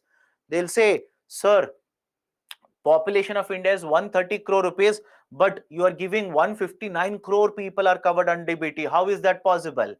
My dear, a farmer can be covered under fertilizer subsidy as well as PM Kisan scheme. So I'll count it as a two beneficiary. I hope you understand. I'll count it as two beneficiaries. So that is how total number of beneficiaries under the DBT schemes are 159 crore. Okay, 159 crore. Okay, so this is the discussion regarding DBT. I'll discuss more. Don't worry, I'll discuss more. Now again, there is one more question: why the number of beneficiaries? Why the number of schemes are going down? Right? Simple answer to that. Don't you see that Government of India many times will merge one scheme in another scheme? Let me know. Right? The number of schemes will keep on changing. Why? One scheme can be discontinued. A scheme can be subsumed under one more scheme. Can I give you a current affairs example? Until last year, Pradhan Mantri Garib Kalyan Anna Yojana was one scheme. Right? The National Food Security Act was one more scheme. So what has the Government of India done? Pradhan Mantri Garib Kalyan Yojana, it has been brought under NFSA. So rather than having two schemes, now you'll have only one scheme. So restructuring will take place. Discontinuation will happen. So many things will happen. Okay. So this is the data regarding DBT. Should you by heart the whole data? Please don't do that. Next year, before you write the exam, I'm pretty sure, 100% sure, government will give the data, updated data in one or the other document. Use that. Now, apart from this, how DBT is implemented? How are we implemented? How are we implementing direct benefit transfer? These are, right, have a look at this. These are the very important points. The direct benefit transfers are implemented using JAM initiative. Government uses JAM initiative. Right, I'll come to this. Government uses JAM Trinity or JAM initiative. Government will also utilize, let's say digital banking. Even digital banking will help Government of India promote direct benefit transfer. Government of India will promote the DBT even through the concept of bank sathis, etc. Sir, how? Let me explain it to you. Let me explain it to you. Follow this very carefully. Point number one, what is this JAM initiative or JAM Trinity? JAM simply stands for Janadhan Aadhaar Mobile. Janadhan, Aadhaar and mobile. Now point number one, can I simply say almost all of the population in India, right? Point number one, almost all the population in India has been covered under Aadhaar. Has been covered under Aadhaar, which means Government of India has Aadhaar database of everybody in India. Point one, sir, what is the use of Aadhaar database? Government will use the Aadhaar database to find out who is the beneficiary. Simple. Government will use the Aadhaar database to find out who is the beneficiary. For example, right, just now I've told you DBT in fertilizer. Can I use Aadhaar database to find out who are the farmers? Of course, yes. So first step under the implementation of JAM is, right, identification. First step is identification. Now, once you have identified the beneficiaries, there will be two types of beneficiaries here. That is one, those beneficiaries which are covered or those schemes where cash benefit is provided. I hope you understand. Those kind of schemes where cash benefit is provided, cash subsidy is provided. For example, PM Kisan scheme, PM Kisan scheme, or for that matter, even LPG subsidy. LPG subsidy. Now, what do you think is better? Going to the home of the beneficiaries, transferring cash in their hand, or asking them to open a bank account, you will transfer the funds into the bank account. Don't you think the second system is much more better? I'll come to the problem also. Don't worry. Don't you think the second system is much better? So what you will do? You will ask these beneficiaries to open bank account. Now, to open the bank account, earlier there was a problem. What was the problem? You will have to have a minimum balance in the bank account. You will have to provide lot of documentation to the bank, etc. Government says we have done away with all of it. How? Janadhan Yojana. Right? We will do away with all these conditions because poor people are not able to open their bank account. So Government of India launched Janadhan Yojana accounts. Under Janadhan Yojana accounts, earlier we have discussed this, introduction signature is not needed. Zero balance account, right? And all you need to have is Aadhaar. You can open a Janadhan Yojana account. So now government will promote opening of Janadhan Yojana accounts and transfer this cash benefit into these accounts. So first you will identify, now they will open the bank account. Now the beneficiaries will be able to withdraw these subsidies. If it is a cash-based subsidy, cash-based scheme, you will transfer the subsidy into the bank account. The beneficiary will withdraw this subsidy from the bank account. Either they will go to the bank itself, physical bank, withdraw the money. You don't have to go to bank itself. Bank sathis are there, banking correspondents are there. Go to them and withdraw the funds. So there are different ways through which government is using the JAM initiative, Janadhan Aadhaar mobile initiative, to implement a direct benefit transfer. This will work out in case the government is providing cash subsidy. What about kind subsidies? What about the kind subsidies? Simple. In case of kind subsidies, cash is not transferred. So bank account requirement is not there. I hope you understand. For example, Pradhana Mantri Garib Kalyan Yojana. Let me know.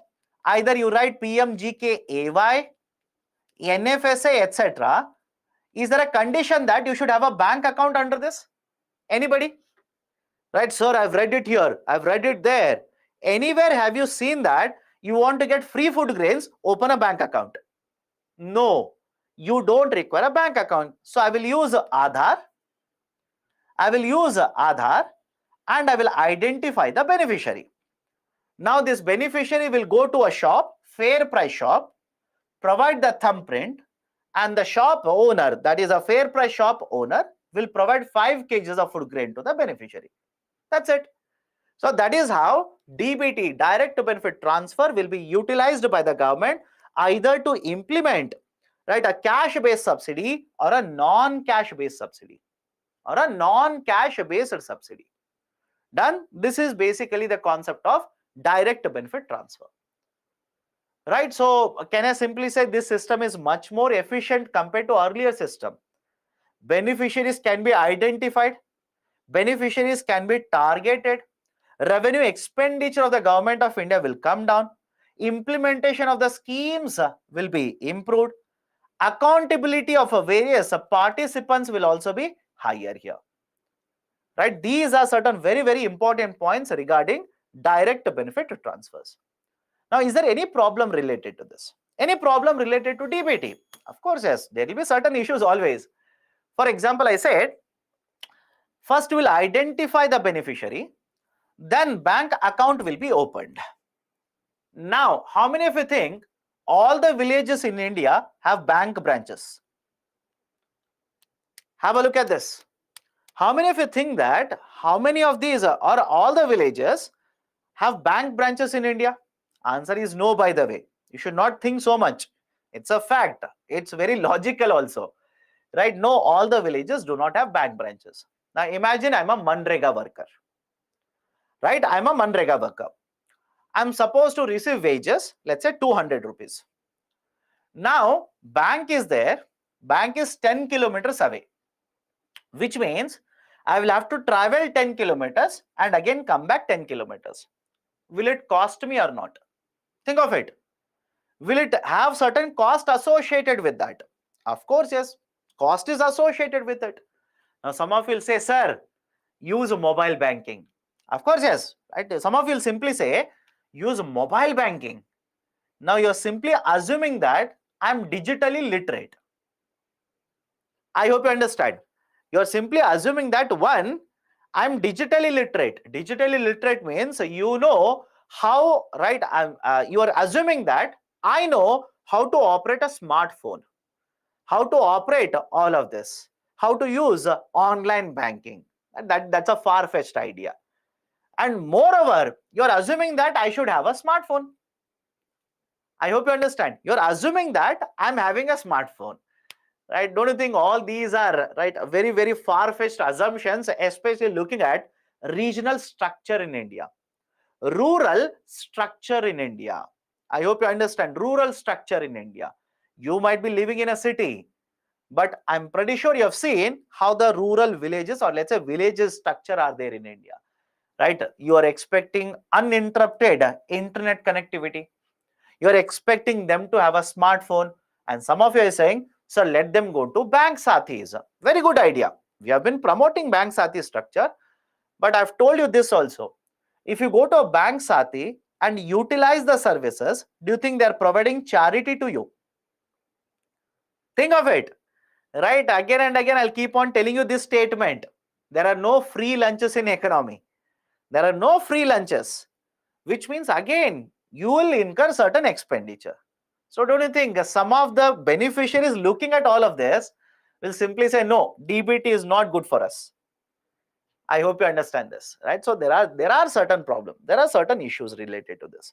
Done. So is there any solution? Is there any solution to this kind of a problem?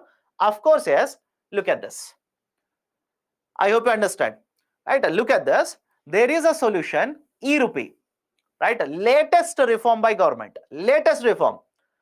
Right? There is a concept which has been proposed by Government of India, e-rupee. Now, what is this e-rupee? Let me explain. E-rupee is a cashless, contactless, person-specific, purpose-specific, electronic voucher-based payment system. I'll explain this, go by point by point. It is a cashless, contactless, person-specific, purpose-specific, electronic voucher-based digital payment system. Sir, what do you mean by this? I'll come back to the slide. Focus on the flow here. Let's go step by step. Imagine here is a service sponsor. What do you mean by service sponsor? One who is providing services. Can I say government can be a service sponsor? Let me know. Government wants to pay money and provide certain services to you. Sir, what kind of services? Let's take a simple example here. Imagine Government of India wants me to purchase certain medicines, drugs. Government of India wants me to purchase certain medicines from a medical shop. Government will transfer 100 rupees into my bank account. Now, problem number one, don't you think getting access to 100 rupees, if the bank is very far away, will be a problem for me? Let me know. Getting access to this 100 rupee, right, because the bank is far away from the villager, will it not be a problem for me? Of course, answer is yes. Problem number two, government wants me to use the 100 rupee, purchase medicines. What is the guarantee? Think of it. What is the guarantee? What is the guarantee that I will use the 100 rupees to purchase medicines only? Can I use 100 rupees to purchase, right, anything else apart from medicines? Of course, yes. Right, some of you will simply say, sir, tomorrow IPL is going to start. I will use a CrickPay app and bet on it. I'll take that 100 rupee. I'll bet on IPL matches now. Some of you might do that. So now the guarantee is not there.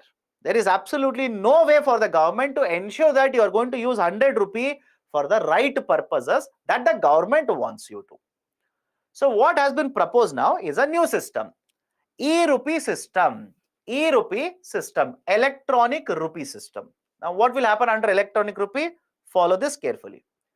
Imagine you are the government, I'm the beneficiary, you want to give me 100 rupees to purchase medicine. You will not transfer it into my bank account. What you will do is, you will take my mobile number, you will go to a bank, deposit this 100 rupee to the bank. Not in my account, give it to the bank. And also give my mobile number to the bank. Now what will the bank do? Bank will send a QR code to the beneficiary. Right? Bank will send a QR code to the beneficiary. Now some of you will also find a problem here.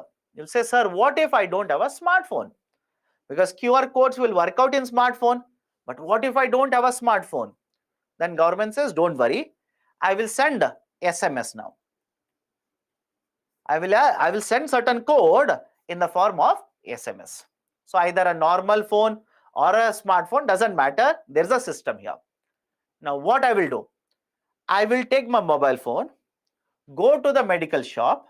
In the medical shop, the shopkeeper will scan the QR code. Is it okay? They will simply scan the QR code. Now I will receive one OTP. I'll simply receive one OTP. I will give it to the shopkeeper. Shopkeeper will enter that OTP in the system.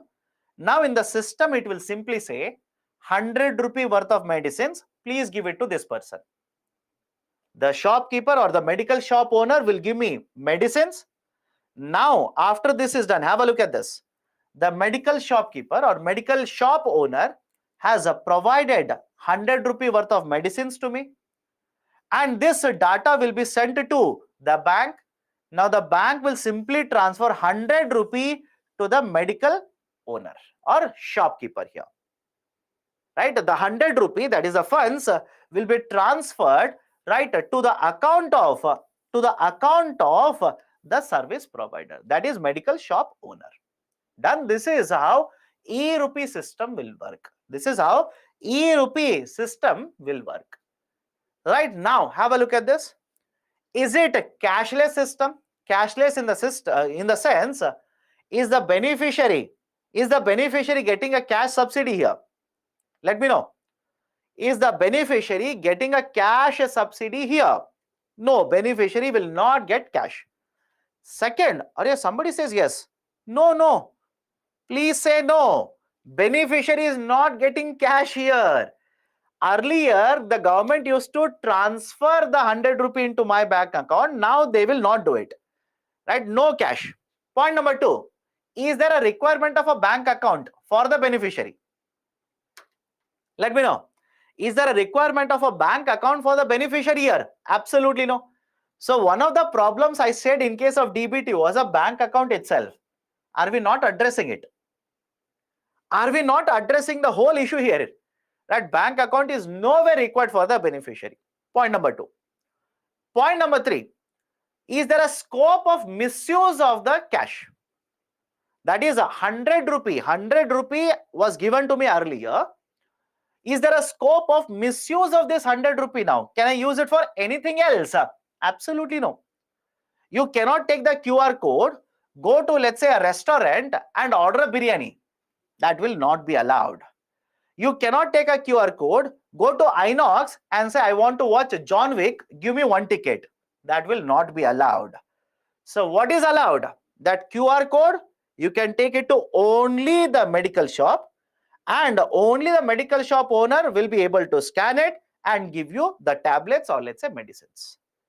Right? So 1, cashless. Second, right, have a look at this. Second one, it is contactless. Contactless means what? Neither the beneficiary nor the service provider have to run to government officials. I hope you understand this. Neither the beneficiary nor the service provider have to run behind government officials. Have you not seen in different scenarios where you are supposed to get a subsidy, but the government officials will keep on harassing you? May not be directly you only. Don't say, sir, I've never come across this situation. Right? I have not experienced it. May not be you, but others have experienced it. Right? Let's say a hospital will provide service for which government is supposed to make a payment. Now they will have to keep on running behind IAS officers. Sir, this bill is pending. Sir, this bill is pending. Madam, this bill is pending. Now, is it required? Think of it.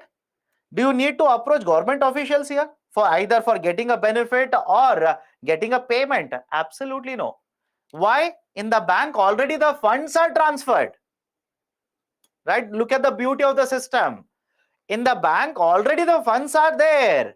You provide the service, you give the proof to the bank, automatically the funds will be transferred to you. Right? As a beneficiary, you don't have to run. You don't have to approach for clearing of funds, etc. Funds are already there in the bank like this. That is the reason this is a cashless, contactless, person specific. and purpose specific. Is the logic okay? It is cashless, contactless, person specific, and purpose specific payment system. Digital payment, right, system that is being proposed and implemented by the government. Okay, right. This system is referred to as e-rupee system. Very recent, very recent. Some of you are saying, sir, whatever you're discussing, it is not there in the book. I generally tell the students, I will keep on adding a lot of current affairs. In the books, you will not find it. That's a reason. Focus on the classroom discussion. Now, this is a basic idea of a e-rupee system. E-rupee, very, very famous now. Now, Government of India also says, look at this and let me know. Government of India also says, only government may not use it. Right? I will provide a lot of services under e-rupee. Even the private sector, can utilize a e-rupee system. Even the private sector can utilize a e-rupee system. Sir, how? How can the private sector utilize e-rupee system? Let me give you a very simple example. Right? Let's say you're a private sector company. I'm working for you. Right? I'm working for you. You'll be happy with this. You're a private sector company. I'm working for you. Right? You want me to get vaccinated because you don't want others to get COVID because of me. You want me to get vaccinated. So what you will do, you will give me 700 rupees, ask me to get vaccinated. Now you tell me what is the guarantee that I will get vaccinated? Any guarantee? Any guarantee? Absolutely no. Now can you use this system to ensure that I will get vaccinated and benefit will be there? How? Right? Apply the same logic. You as a private sector company, you will take my mobile number, that is beneficiary detail, 700 rupee, give it to the bank. Give it to the bank. The bank will send a QR code to me. I will go to a hospital, show the QR code, they will scan it, I'll get a OTP, give it to them. Now this hospital will provide a vaccination shot to me. Right? Can I say in the same way, private sector can use this for multiple reasons, multiple purposes like this.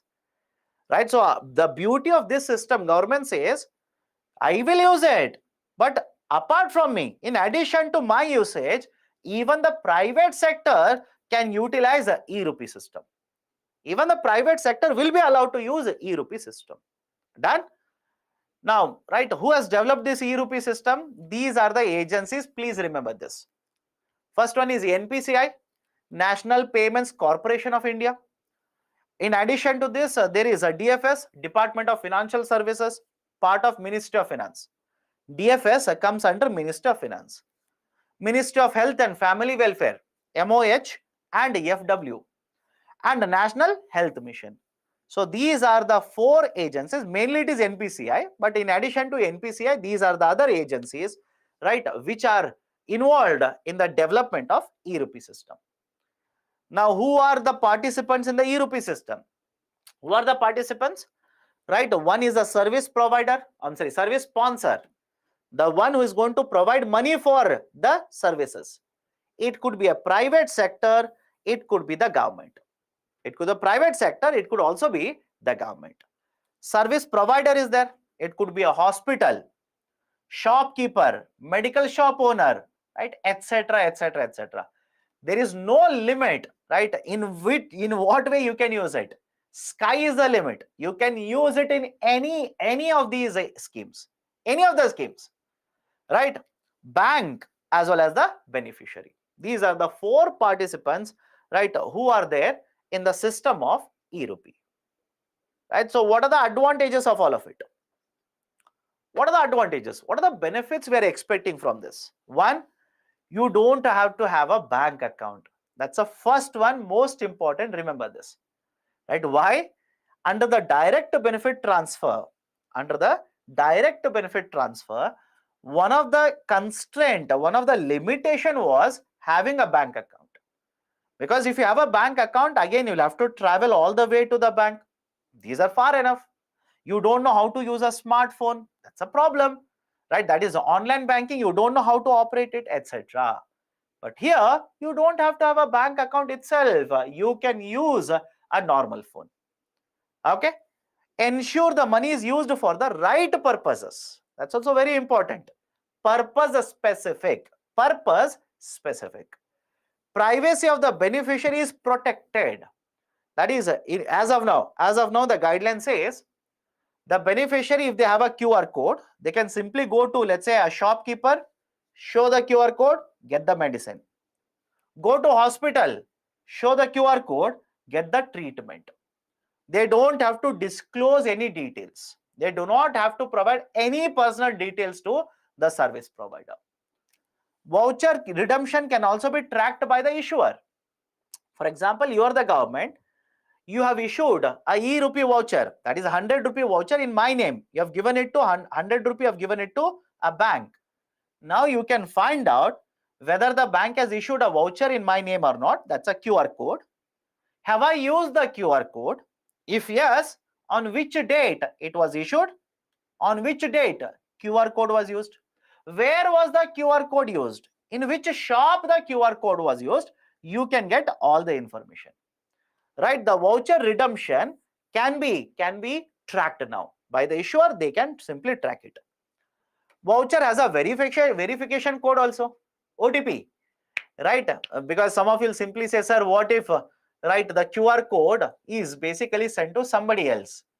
Your mobile number is there, by mistake, imagine it has been sent to somebody else. Even if they scan it, OTP will come to whom? Your number now. I hope you understand. OTP will come to your number. Okay, so voucher has a verification code. Until unless you provide the OTP, services will not be provided. Can be used by the private sector also, and will promote a financial inclusion, help us move towards digital economy. Right? These are certain very important benefits or advantages associated with e-rupee system. E-rupee system. But are there any concerns related to this? Are there any problems related to this? Of course, yes. Let's start. E-rupee will not provide any guarantee of a service delivery. Sir, what do you mean by this? Look at point number 1 and 2. Have a look at this. Look at point number 1 and 2. It will not guarantee regarding any kind of a service delivery. It does not address other supply side issues. What do you mean by this? Imagine you have received a QR code whose value is 100 rupee worth. And what is the use of the QR code? You are supposed to purchase medicines. You are supposed to purchase medicines. Now tell me, will the QR code guarantee a medical shop in the village? Let me know this. Right? QR code is worth 100 rupee. You can use this 100 rupee to purchase medicines. But does it ensure that there is a medical shop in the village? Does it ensure? Of course no. Even if there is a medical shop, does it ensure that the medicine that you want is available in the medical shop? Let me know. If you say yes, tell me the argument in favor of that. Because the answer is no, by the way. Answer is no. You have received 100 rupee worth of QR code. You are supposed to use it to purchase medicines. But in the village, imagine there is no medical shop. You'll have to go to another village. Don't you think that's a problem all over again? There is a medical shop, but that medical shop doesn't have the medicine that you wanted to purchase. So guarantee of service delivery, no. Will it address the supply side issues such as supply of all the medicines in the shop? Again, the answer is no. Right? So these are the first two problems. Again, some of you will say, sir, we can misuse it other way also. I will have a tie-up with the shopkeeper. I will not purchase medicines. He will give me, let's say, 70 rupees instead of 100 rupees. That can also be done. But again, that is abuse of the system. Misuse of the system. Okay. Third one, underline the term earlier. Underline the term earlier. Earlier, there was a limit on the usage of voucher. Earlier, there was a limit on usage of the voucher. Right? What do you mean by limit on the usage of voucher? You will get a voucher of 100 rupee. You can use it only once. Right? Understand the problem here. You have received a voucher of 100 rupee. You can scan it Only once. Sir, why it is a problem? Let's say you went to the medical shop. You wanted to purchase two types of medicines. Two types of medicines. Now the problem is that what if the shopkeeper or in the medical shop only one of the medicine is there? I'll repeat my point. You have a QR code. You went to the medical shop.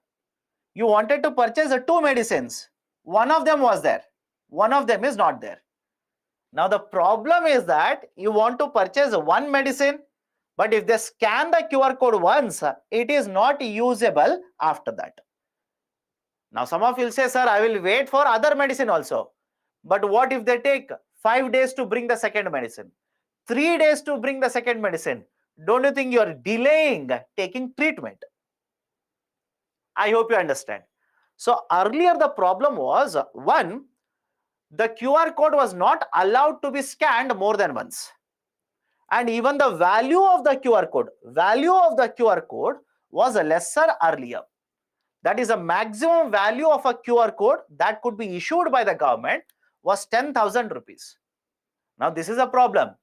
Imagine government wants you to have a surgery. Imagine government of India wants you to have a surgery. How many of you think surgery can be, right? You can get the surgery done by 10,000 rupees. Don't you think you require more amount, more than 10,000 rupees? But the maximum limit that was allowed earlier was 10,000 rupees. So what we have done, that's the reason I've written earlier here. What we have done is, we have increased the limit of the QR code now. The voucher that can be issued, maximum limit is 1 lakh rupees. Right? Maximum limit is 1 lakh rupees. And the second one, multiple times, until unless you can exhaust it, multiple times you can use the same QR code. That is, let me take the same example here. Imagine you have a QR code of 100 rupee. You want to purchase medicine A and medicine B. You want to purchase medicine A and medicine B. Right now they have only medicine A. Scan it. Purchase 60 rupees worth of medicine A. 60 rupees will be deducted. You are left with 40 rupees. After 3 days, imagine medicine B has come to the shop. Go to the shop, scan the QR code, purchase the remaining 40 rupees worth of medicine B. That is allowed now. Right? So this is the very recent reform that has been introduced by Reserve Bank of India in the context of e-rupee system. Done? Very, very recent reform. Very, very recent reform. Right? Understand this carefully. Underline the term earlier. Right? I don't understand. Why don't you listen to me? I said earlier this was a problem. This is the reform. This is the reform which has been announced by RBI. Done? Right? So this is a discussion regarding, right, the idea of a e-rupee. Right? So what we have discussed so far, what is subsidy, how subsidies are provided, any problem related to subsidies, systems under subsidies, etc., etc., etc. Now, one more concept under the chapter of subsidies, that is the connection between WTO and subsidies. But before that, let me take up your questions, address them, then we'll take a break.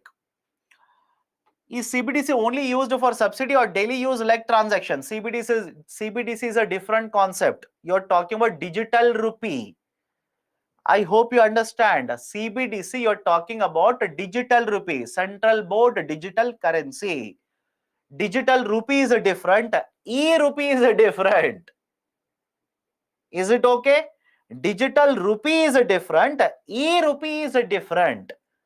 Digital rupee, right? Understand that. It's basically a digital version of currencies that you have.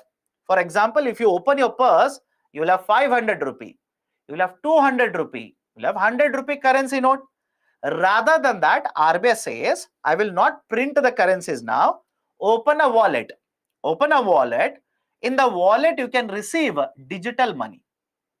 You can simply receive digital money now. That is basically the idea of a digital rupee.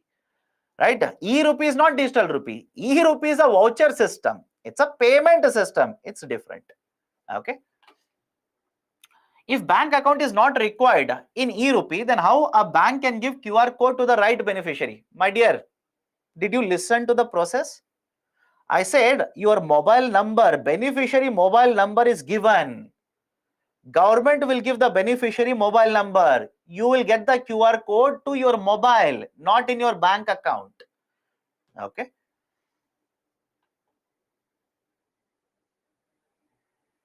Can the QR code will be used for others? That QR code allocated to me at refer. Okay, I don't understand the question. I do not understand the question. Please rephrase the question. I'm unable to find today's PPT in book. It will not be there in the book, right? Like I've already mentioned, it is from current affairs. Are transfer payments also types of subsidies? Of course, yes. PM Kisan is a transfer payment only. What is the meaning of a transfer payment? Right, we have discussed all of this. What is a transfer payment?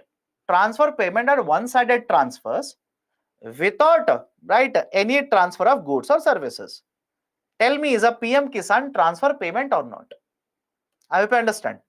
LPG subsidy, is it a transfer payment or not? Of course, yes. Example of explicit subsidies.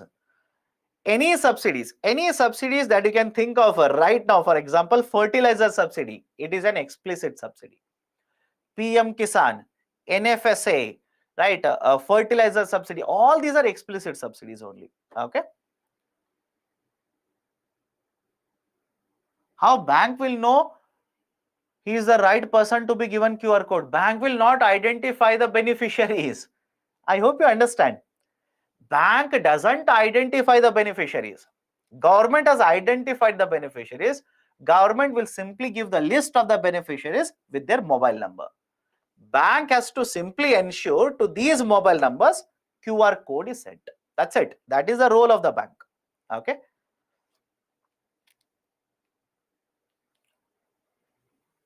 Right. Generally, I don't do this, but again, is this a live class? Yes, my dear, it's a live class. It's a live class. Ask the question rather than asking, is it a live class? Okay. What is UPI charge? Again, let's not divert. Focus on the point of discussion. Focus on what we are discussing. Okay. Can e-rupee service provided by both government and corporate? Yes, it can be. Right? It can be provided by both corporate as well as government.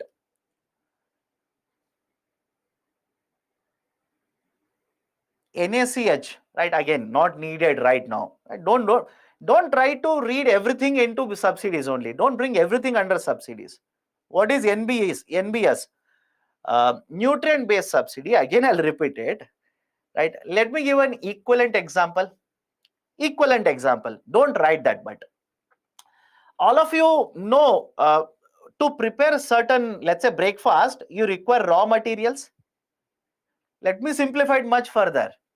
Imagine you will prepare, let's say, upma. You want to prepare upma, uppit. Okay. Do you require raw materials or not? Let me know. Because some of the students are saying, sir, NBS is very difficult to understand, right? It's not very difficult. You don't listen. That's the reason it becomes difficult. To prepare upma, you will require raw materials. You'll require onion. You'll require certain spices, right? Or let's say chili. You'll require, right? Let's say that the rava, etc. Now, right? Have a look at this. Replace this raw material, right? In case of upma, with nutrients. Replace this with nutrients. What is the use of the nutrients? Nutrients are used to manufacture fertilizers. Sir, why are you taking example from South India? Rajma chawal. Take Rajma chawal then. Right? Take dal tadka, whatever you want. That doesn't make any difference. So have a look at this. Even to manufacture fertilizers, nutrients are needed. Whatever nutrients you are using, per kg, subsidy is provided by the government. Right? Per kg, subsidy is provided by the government. Simple. That is a nutrient-based subsidy. That is referred to as nutrient. Look at the name itself. Don't you think the name itself is self-indicated or self-explanatory? nutrient based subsidy. What is the consumption of nutrients? To that I will connect subsidies. Done? Okay. So ingredients, not raw materials. Okay, Baba. Okay. Done.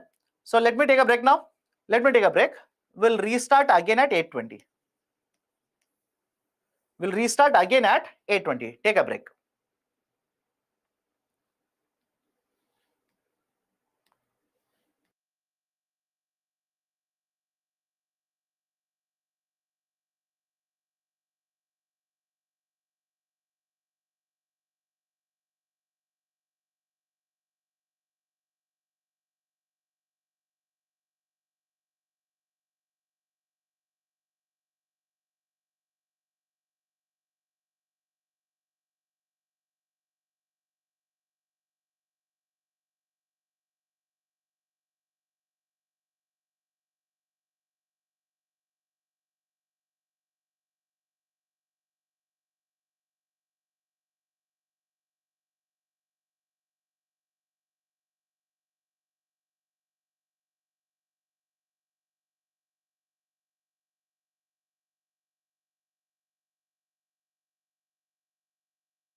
Okay, welcome back. Am I audible? Can we start now? Am I audible? Please do let me know. Let's start. So now, next concept within subsidies, the connection between WTO and subsidies. Right, so understand this very carefully. Yesterday's newspaper article had asked you to read. We'll connect this discussion to that as well. Follow the discussion. Under WTO, I said there are multiple agreements. Right? I hope you remember yesterday's discussion. Under WTO, there are multiple agreements. We have discussed TRIPS, TRIMS, GATS, SCM yesterday. Let me introduce one more agreement to you. Agreement on Agriculture. AOA, Agreement on Agriculture. Now, under Agreement on Agriculture, there are three very important pillars, three very important concepts. One, market access. Second one is export subsidies. Third one is domestic support. Okay. One is market access. Second one is export subsidies. And the third one is domestic support. Let's go point by point. First one is market access. Now focus on the discussion. Whatever I discuss, connect it to agriculture because this is agreement on agriculture. So obviously connect it to agriculture. Let's say there are two countries A and B. Now is it okay if I say agriculture trade between both A and B can be increased by eliminating non-tariff barriers? Let me know. By eliminating non-tariff barriers, by reducing tariff barriers. Any problem with this? The agriculture trade, that is exports and imports of agriculture products between A and B, we can promote. How we can promote? Eliminate non-tariff barriers, do not have non-tariff barriers. Rather, have tariff barriers, but reduce these tariff barriers. Reduce the tariff barriers. There's a term called as a tarification. Remember this. Under Agreement on Agriculture, there's a term called as a tarification. What do you mean by tarification? Whatever non-tariff barriers you have, eliminate it. Instead of having non-tariff barriers, have tariff barriers. Why? You should be able to understand with yesterday's discussion. Which is more restrictive in nature? Which barrier is more restrictive in nature? A non-tariff barrier or a tariff barrier? Right? Can you connect it to yesterday's discussion? Non-tariff barriers are more restrictive in nature. That's the reason Agreement on Agriculture says go for tarification. Tarification means conversion of non-tariff barriers into tariff barriers. Eliminate non-tariff barriers. Rather have tariff barriers and try to reduce them so that the trade between A and B automatically will start increasing. That is point number one, right? Idea of a market access. Come to point number two, export subsidies. Right? Look at the yesterday's discussion. How many of you think all the countries should be providing export subsidies for agriculture sector? Let me know. Should USA be providing export subsidies? Should India provide export subsidies? Should other countries such as China provide export subsidies? Answer is no, we should not provide export subsidies. Why?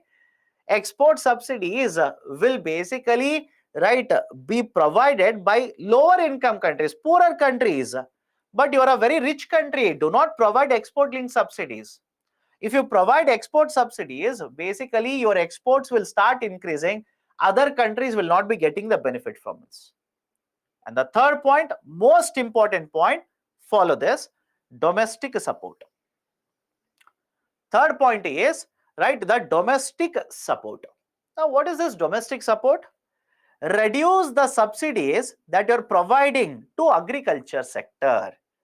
The subsidies that you're providing in the domestic market for promotion of production in the agriculture sector, reduce it.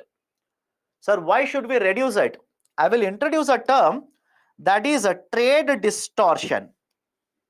Remember the term here? That is a trade distorting.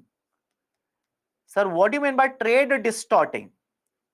Any policy, any measure of the government, any policy or any measure of the government which will alter the market behavior, which will alter market behavior. I'll give you example. Follow this and let me know after this whether we can call this as a trade distortion or not. So I'll repeat the definition here. What is a trade distortion? Any policy or any measure of the government which will alter the behavior of the market. That is basically the idea of a trade distortion. How? Let me start. Imagine two countries, country 1 and country 2. The farmer is cultivating same crop. Let's assume same crop in both the countries. Right? So what are the inputs you will require? What kind of inputs will you require? You will require seeds,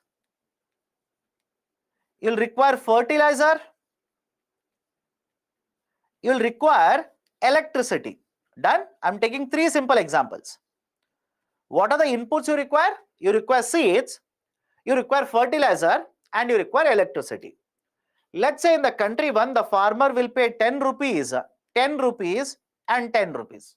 Just hypothetical calculation, understand the concept behind it. So for the cultivation of the crop in country 1, the farmer will spend how much? 30 rupees. Come to the second country. Government in the second country will provide electricity free of a cost to the farmer. Free of a cost. Doesn't have to pay even a single rupee for electricity. Fertilizer, huge subsidy is provided. Fertilizer is available at 2 rupees. Seeds, right? Let's say no subsidy is provided. Let's assume no subsidy is provided, 10 rupees. What is the cost of cultivation of the same crop in the second country? 12 rupee. Now, because of this subsidy which is provided by the government here, possible exports will start flowing from country 2 to country 1. Let me know. Possible or not? Exports will start flowing from country 2 to country 1. Now, can I say this policy of the government is a trade distorting? Look at the definition and let me know.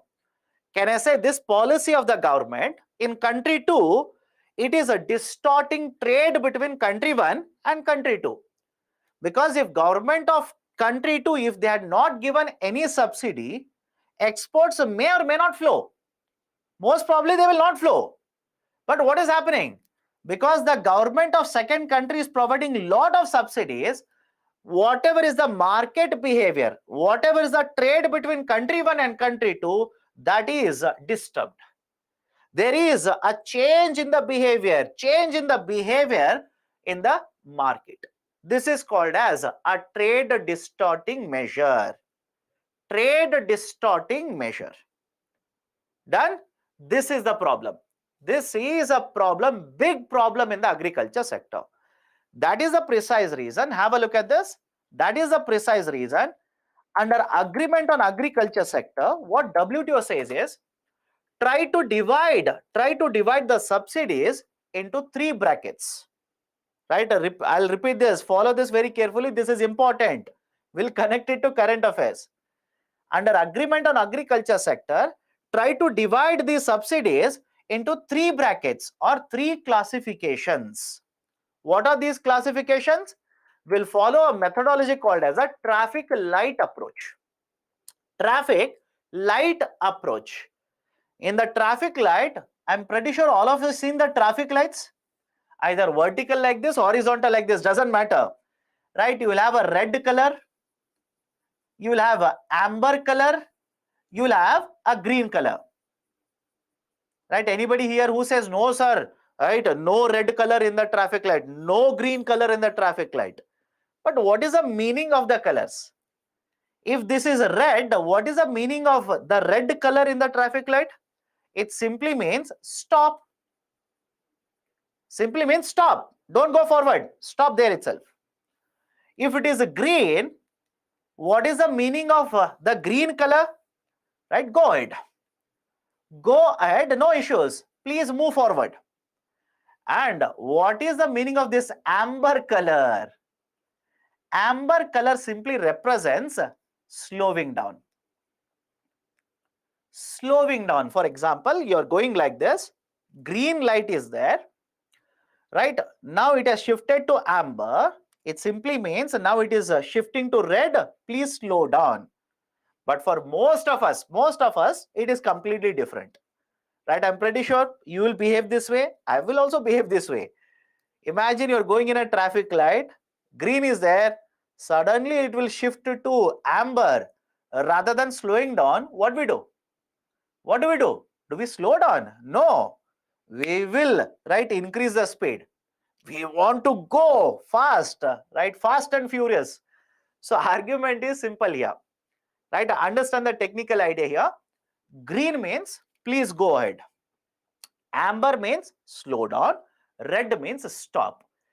We will be using the same idea in classifying the subsidies. Point number one. Have a look at this.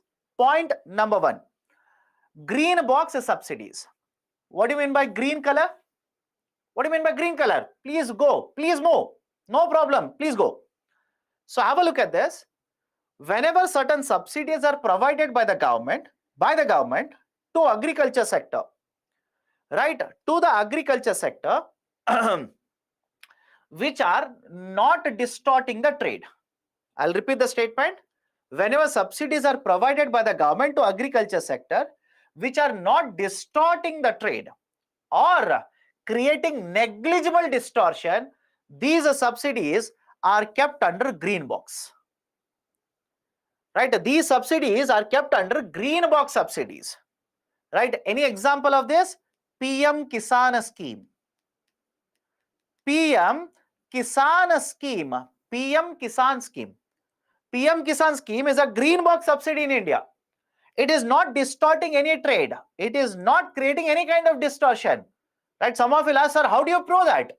You tell me, does Government of India tell you for what purpose you are supposed to use 6,000 rupees? Let me know.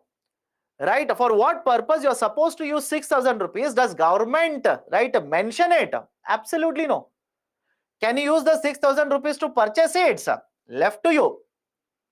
Can you use the 6,000 rupees to purchase fertilizer? Left to you. Entirely your discretion. It is an income support. It is not connected to anything. It is just an income support. So now tell me, if there is a subsidy which doesn't create any distortion or negligible distortion, should we impose any conditions regarding that? Should we limit government giving that kind of a subsidy? Right? Answer is simply no, because these are not creating any distortion. So in case of any subsidy that will fall under the green box, there is no limit on how much subsidies are provided. Any problem with this? Absolutely no limit. Governments can provide any amount of subsidies under the green box. Come to the next one, amber box. Come to the next one, amber box. Now, what is this amber box? These are the kind of subsidies which will simply distort trade.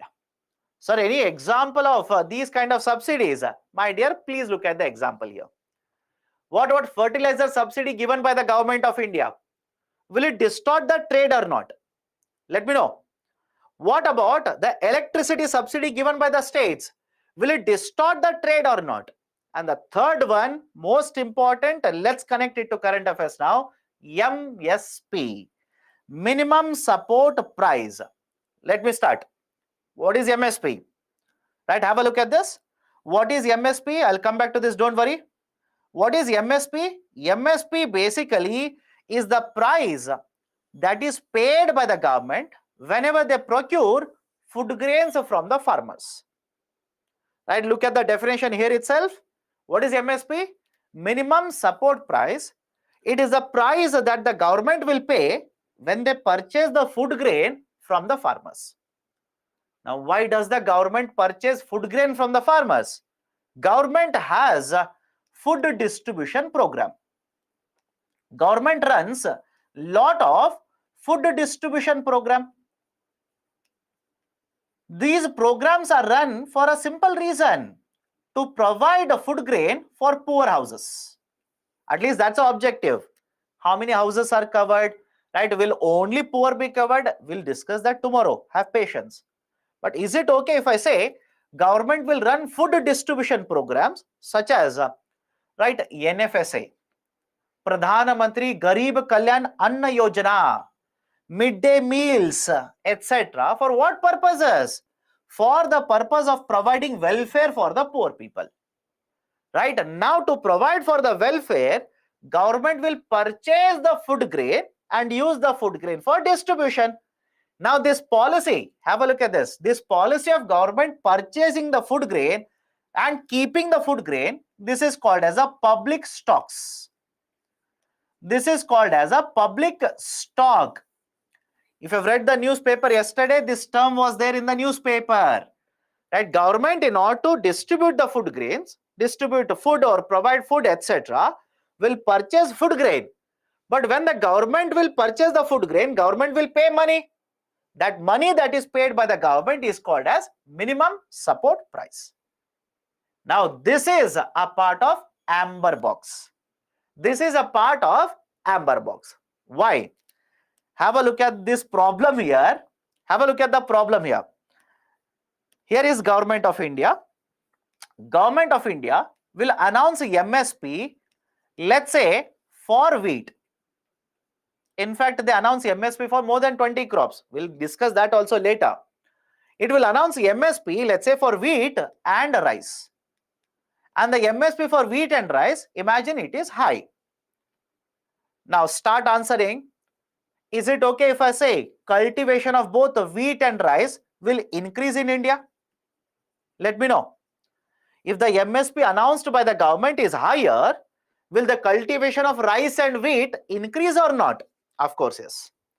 When the cultivation will increase, when the cultivation or production increases, what will happen to supply in the market? What will happen to the supply of rice and wheat to the market? Supply increases. Supply to the market will increase. Now, once the supply increases, what will happen to prices of rice and wheat in India? In the market, what will happen to the price of rice? Price of wheat. Price of rice and wheat will start falling, will start declining. Now tell me, rather than importing, is there a possibility that we will export rice and wheat from India to USA? Imagine you're one of the middlemen here. You're one of the exporter. The market supply of rice and wheat has increased. And why it has increased? Government of India has announced more MSP. And when the supply has increased, prices will come down. These prices are much lower compared to what are the prices in USA. You are one of the traders. You are one of the exporters. Can you see a system where you can make more profit now? Look at it. Right? Don't you think you will be able to make more profits by purchasing rice and wheat in India, export it to USA where the prices are higher? That is exactly what will happen. That is exactly what will happen. You will export more and more rice and wheat to USA. Now, if rice and wheat from India will come and fall in the USA market, what will happen to domestic producers? What will happen? What will happen to farmers in USA? Don't you think their earnings will be affected? That is the reason the government of USA, government of country A, B and C, they are worried about MSP given by government of India. Can you understand the sequence here? Any problem with this? Now read the article again, automatically it will be much more clear to you. Read the same article that you have read yesterday, it will be much more clear to you. Government of India says, I will announce MSP. I will procure food grains. I will store food grains. Why? Because population which is poor is very high in India. And because I want to address poverty in India. For that, I will purchase the food grain at MSP. But government of USA says, because you are announcing MSP, my farmers are getting affected. You are distorting trade between India and USA. That is the issue with the policy of MSP. Now, can I simply say MSP will be amber box subsidy? Let me know. MSP will be amber box subsidy. Any problem with this? right? So MSP is an amber box subsidy. Now I'll go to the third box, but let me complete the discussion here. You tell me if these kind of subsidies are going to distort the market, should we not control these subsidies? Should we not put limitations on the subsidies like this? That is where I will introduce the concept of de minimis level. That is where there is a concept under the agreement on agriculture which is called as a de minimis level.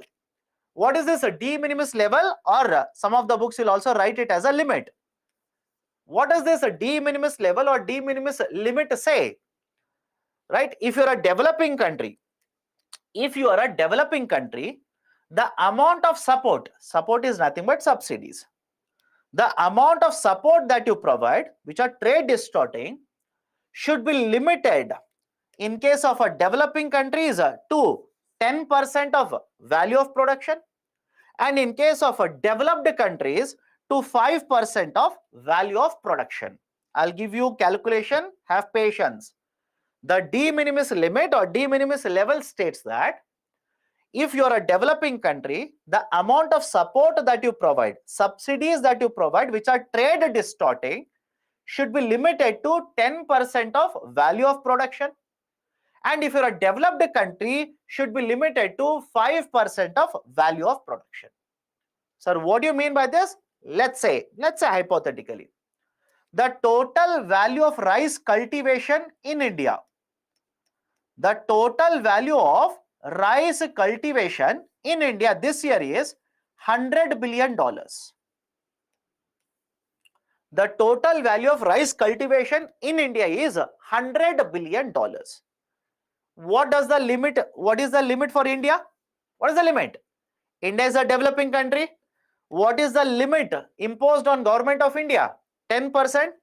So what is 10% of $100 billion? Tell me, what is 10% of $100 billion? $10 billion.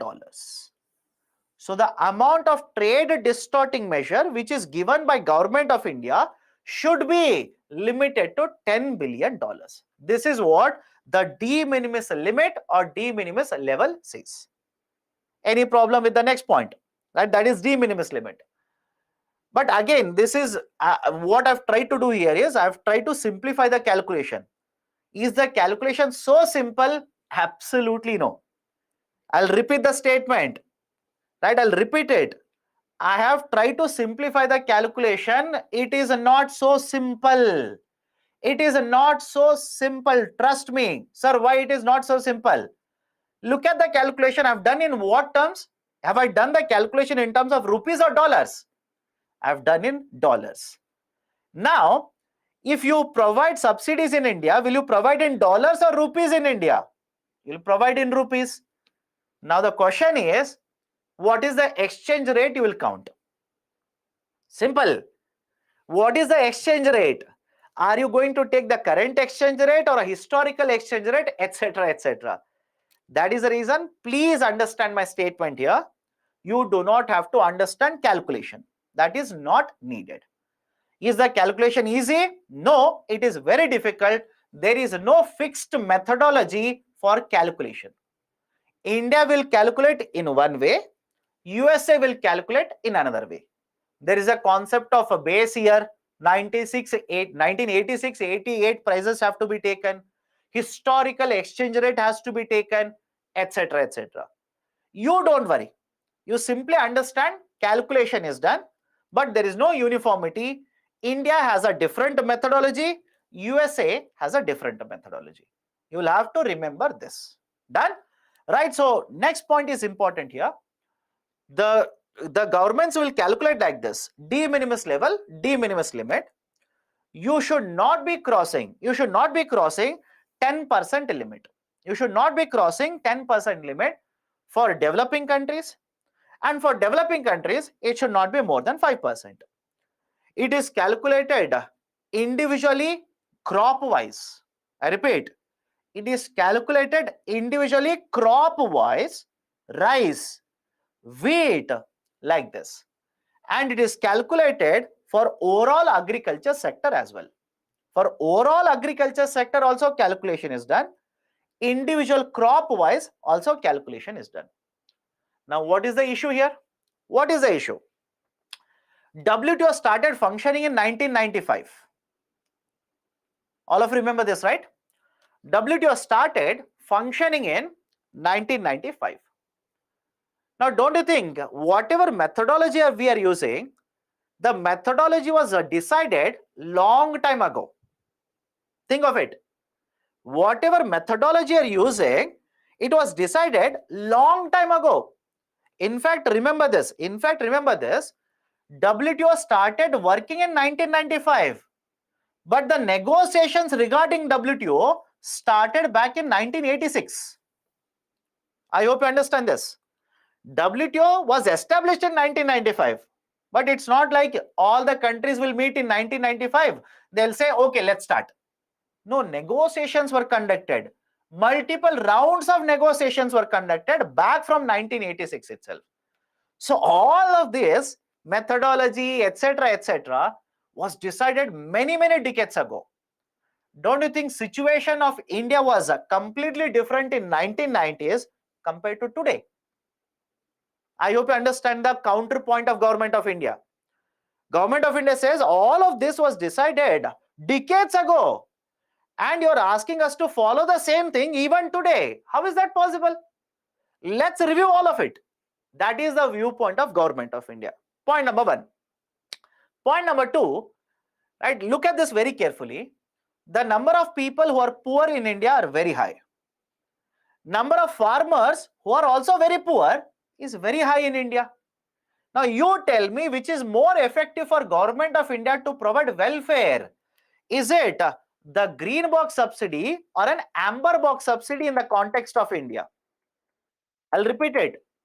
Context is important here. Number of poor people very high. Number of poor farmers also very high. Right? What makes better sense for Government of India to provide welfare here? Provide subsidies under the green box or amber box? It is amber box. Some of us saying green box. No, it is amber box. You are saying green box because you are looking at only one example, PM Kisan. Any other example of a green box subsidy? Research and development subsidies. Any subsidy that is given by the government for promotion of research and development, pesticide control, etc. On the other side, electricity subsidy, fertilizer subsidy, MSP. You tell me where welfare, important term, where welfare can be achieved more. Don't you think the second one is better? Welfare, not economics, welfare. Right? So in the second system, welfare can be provided much better. So Government of India is worried. It's worried that if you are going to impose a 10% limit on amber box, if you're going to limit amber box subsidies, don't you think it will affect my welfare approach? Let me know. Government of India says if you put 10% limit on the amber box subsidies, will it not affect my welfare approach here? Answer is yes, by the way. Why? You can simply provide subsidies for research and development, but farmers want MSP. You can provide subsidies for pesticide management. Farmers want a free electricity, right? So government will provide it, but then government will be crossing the 10% limit. And if you cross a 10% limit, what will happen? What will happen? Other countries such as USA can go to WTO, file a dispute against you. I hope you understand. Other countries such as USA can go to WTO, file a dispute against you. And the panel will be set up. The panel will say India is wrong. Now you will have to withdraw these subsidies. So that is the reason. Follow the next point carefully here. In 2013, there was one ministerial conference. In 2013, there was one ministerial conference, very famous. 9th ministerial conference, which was conducted in Bali. And Government of India said, I'm not happy with this kind of a limit on amber box subsidies. Simple. We don't want these kind of limits. Why? We procure a lot of food grains under public stocks. For running the public distribution system, we purchase a lot of the stocks like this, and I pay MSP. And when I pay MSP, it is counted as amber box. So ultimately, I'll end up crossing the 10% limit. And if I cross a 10% limit, USA will go to WTO, file a complaint against me. Right? That is the reason in 2013 Bali conference, there was a clause, there was a provision that was introduced, which is now very famous, peace clause, which is very, very famous now. Peace clause. Right? What is this peace clause? Under the peace clause, if a developing country, underline the term, under the peace clause, if the developing country breaches, crosses the 10% level, that is the de minimis limit, other countries will not be allowed to file complaint against this country. I'll repeat it again. Under the peace clause, if a developing country to run public distribution, to provide a food safety, food security to the people, will end up crossing 10% limit, will end up crossing the 10% limit, other countries will not be allowed to file a complaint against this country. So now let me ask you a simple question. Tell me now, is the peace clause available to every country under WTO? I'll repeat the question. Is the peace clause available to every country under WTO? Answer is no, only for developing country. And India is a developing country. Right? Done. Point one. Now, next point was, we will provide the peace clause only for 4 years. Look at this. We'll provide the peace clause for 4 years. That is, we announced this in 2013. In 2017, automatically peace clause will not be available for developing countries. Why? The WTO expected that in the next 4 years, countries will hold negotiations, and whatever is the issue, it will be resolved. Right? Countries will hold negotiations, consultations with each other, and all these issues would be resolved. Now in 2014, what happened? Government of India again objected. Simple, Government of India again objected, and many countries supported India. What was the objection? Government of India objected that you have introduced a peace clause only for 4 years. What if there is no solution in the next 4 years? Right? What if this dispute that is there, that is, I don't want any limit, they want the limit, etc. There is a problem in WTO. You say it will be resolved in 4 years. What if it is not resolved? It simply means after 4 years, again we are back to square one. Again, I'll keep on opposing, you will keep on imposing. So what is the solution then? That is a precise reason. Initially, this peace clause was made available only for 4 years. Later, in 2014, this limit of 4 years was withdrawn. Is it okay? The limit of 4 years was withdrawn. What is the meaning of it? Even after 4 years, we have crossed 2017. Even today, the peace clause is available, and it will continue to remain available as long as there is a permanent solution for all of it. Right? That is very important. Remember this. Now, next point. If it is available, what is the advantage for India? India can continue to procure the food grains under MSP, even if it crosses the 10% limit. Even if it crosses 10% limit, no other country can file a dispute against India. They cannot file a dispute against India, but there are conditions here. Follow this. There are conditions. What is the condition here? Government of India will have to use this peace clause only in situations where they have crossed the 10% limit for providing food grain programs. I hope you understand. What do you mean by this? Right, have a look at this. Government of India will purchase food grains at MSP. Can they export it to rest of the world? Think of it. Think of it. Government of India will purchase the food grains at MSP. Are they allowed to export to the rest of the world? No. Why? What is the condition? Right? One person says yes. No, my dear. Again and again, I'm throwing the term food security, providing food welfare for the people, etc., etc. Right? So understand, government of India will not be allowed to do that. They will purchase it, use it only for domestic market. Use it to provide for welfare, for poor people, food distribution programs.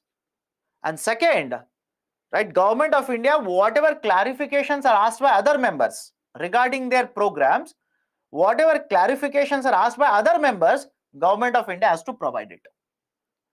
Government of India has to provide for it.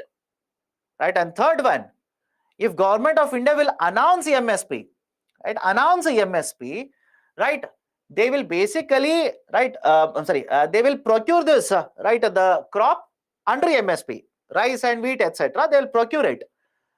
But this procurement should not affect the public distribution, food security of other countries. It should not affect the public distribution, or let's say food security in other countries. These kind of conditions are attached to peace clause. These kind of conditions are attached to peace clause. Now, what is the contention here? What is the contention in yesterday's newspaper? Many countries are accusing India that we are asking for information, you are not giving us the information. Because remember this, although the peace clause was introduced in 2013, no other country has used it, India has used it. I hope you understand. No other country has used it. India has used the peace clause 2 times now. 2020, 2021, 2 times we have used the peace clause. Right? So other countries are asking for more and more information. And government of India says, this is the information that is available to me. As best I can, I will provide you information. There is no compulsion under the peace clause that I will have to give it in writing to you. I will provide the information orally, etc., etc., etc. Right? This is basically the gist of the article that was there in Hindu newspaper yesterday. Read it again, you will understand it in much better way. Done. So this is a basic idea of a green box, amber box, peace clause, conditions related to peace clause, etc. Now finally, blue box. Finally, the concept of blue box. In fact, I'll connect it to one more current affairs point. One more current affairs point. Russia and Ukraine war, right? The Russia and Ukraine war broke out. Ukraine is one of the very important countries in terms of supplying wheat to the international market. I hope you understand. Russia and Ukraine, right? Both of them entered into war. Ukraine is one of the very important countries in terms of producing wheat. It is a wheat bowl, producing wheat and exporting wheat. And when both of the countries went to war, export of wheat from Ukraine, not Russia, Ukraine. Export of food grain, that is wheat from Ukraine, went down. And what happened to the wheat prices in the international market? Wheat prices started going up. Right? The supply to poorer countries went down, etc. At that point of time, if you remember it carefully, Government of India asked WTO. Government of India asked WTO, can you provide me relaxations so that I will export wheat to the international market? I hope you understand. Government of India, private sector can do it. I hope you understand my point here. Private sector can export, import, whatever they want to do. Government of India is not allowed to do that. So Government of India asked WTO, can you provide me a relaxation? Provide me a relaxation under this peace clause so that I will export wheat to the international market, right? Reduce the market prices. Has it been provided? No, it has not been provided.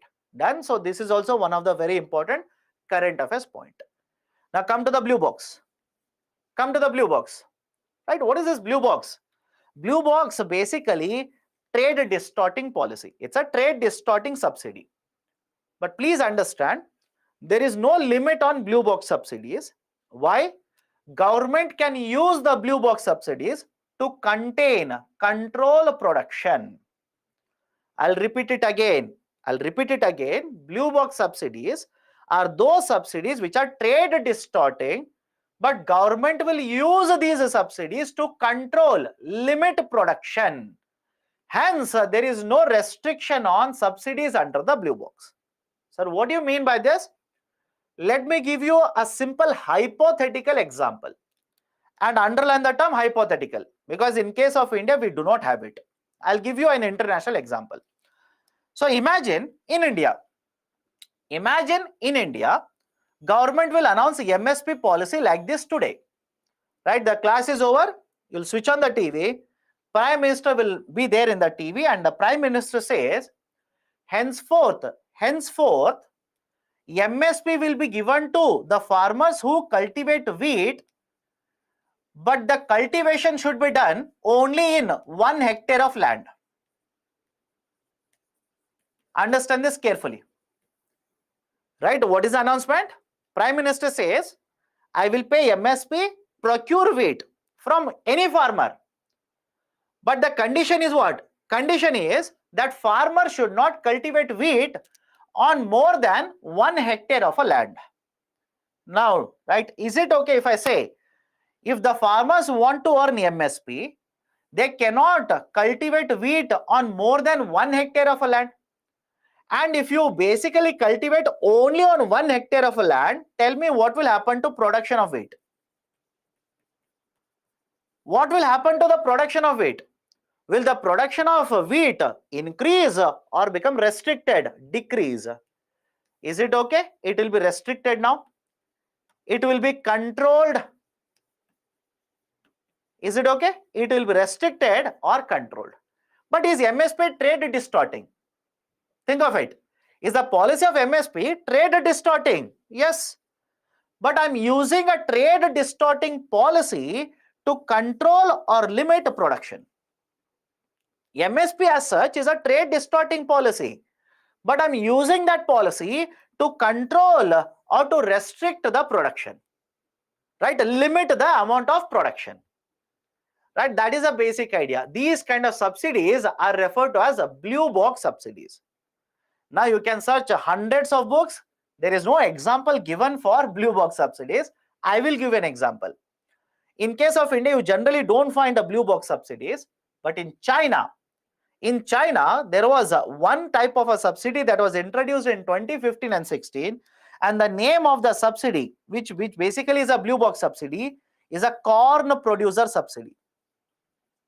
Corn producer subsidy, CPS. Corn producer subsidy, CPS. So China has already used a blue box subsidy. European Union has used a blue box subsidy. You will not find blue box subsidies in India. Done? So this is basically the division of subsidies under the green box, blue box and amber box. There is no red box in case of agriculture. Remember this, because the traffic light, 3 lights are there. Go to the top. Traffic light, 3 lights are there. Red, amber and green. We have green light subsidies or green box subsidies. We have amber box subsidies. And we do not have red box subsidies. We do not have red box subsidies in India. Okay, or for generally under agriculture, we do not have red box subsidies. Done. So this is a discussion regarding the subsidies and connection to WTO. Now, why is India opposed to all of it? Especially the amber box subsidies. Why is India opposed to it? It does not agree with the calculation methodology. Very old. The process used by USA is different compared to India. USA says India's subsidies are very high. India says, look at my methodology, these are very, very low. Population which is involved in the agriculture sector, especially in a developing country such as India, it is very, very high. Population which is involved is very high.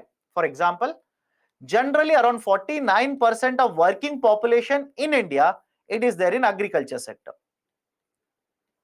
Right, around 49% of working population in India, it is there in the agriculture sector. Now, how many of you think agriculture sector provides very good returns? Let me know. How many of you are under the illusion that agriculture sector provides very, very good returns? Most of the crorepati's in India are there in agriculture sector. Absolutely no. Absolutely no. Right? Reason is there. Many reasons are there. For example, we are heavily dependent on monsoon. And if there is an uneven monsoon, unseasonal rainfall, gone. Right, we are dependent on imports, right, of many of these crops. Suddenly the imports will flow, gone. Prices will crash, farmers will not get anything.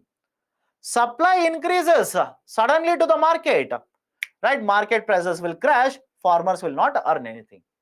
Can you think of current affairs examples? Tomato prices, onion prices, potato prices, right? Aren't these the best example to basically prove the point that agriculture is, right, a very, very risky business to be in?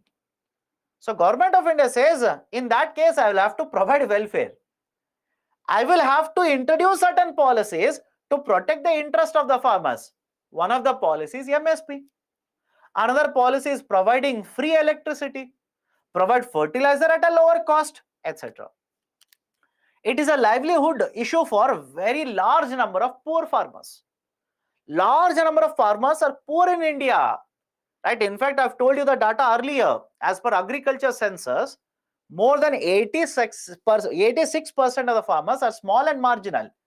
Don't you want to ensure they will have certain amount of returns when they produce and sell? That's a reason, right? India's population is also very high. Population is very high means what? Food production should be higher. If you want to increase the food production and ensure that food is available at a cheaper price, affordable price in the market, can you sell fertilizer at market prices to farmers? Right, we have discussed all of it. Can you allow, right, the farmers to purchase the food grain at market prices?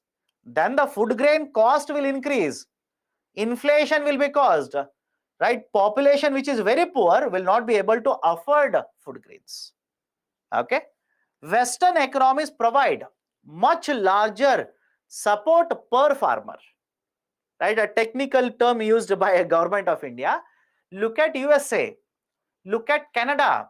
When they provide subsidies per farmer, their subsidies are more than $700 per year. This is the data given by government of India itself.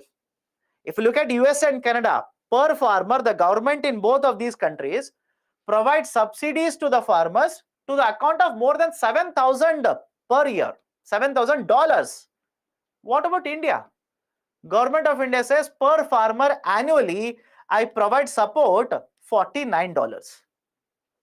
$49. I provide $49 worth of support per farmer per year in India. USA provides more than $7,000. So who should contain their subsidies? USA. But tell me, simple question, many of you feel, yes sir, it is correct, they should control it. But you tell me, agreement on agriculture talks about per farmer or overall agriculture subsidies? Have a look at this. Right, the agreement on agriculture, when you discuss that agreement on agriculture, is it covering per farmer subsidies or overall subsidies given for agriculture, for rice cultivation, for wheat cultivation, etc.? It talks about overall. But government of India, that's the reason I told you, government of India is not happy with this. They say we will have to review all of it. Right, so these are some of the arguments which are given by government of India in favor of their policy, their MSP policy. Done?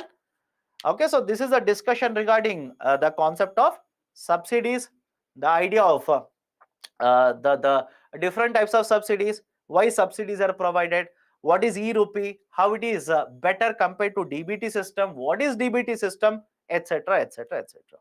Done? Now, let me go to the next chapter here. Let me enter into next chapter, that is agriculture and food processing. The concept of agriculture and food processing. Now, what are the topics I'll be covering under agriculture? MSP. Just now we have seen the discussion on MSP. Right? Let's have a complete idea about what is MSP.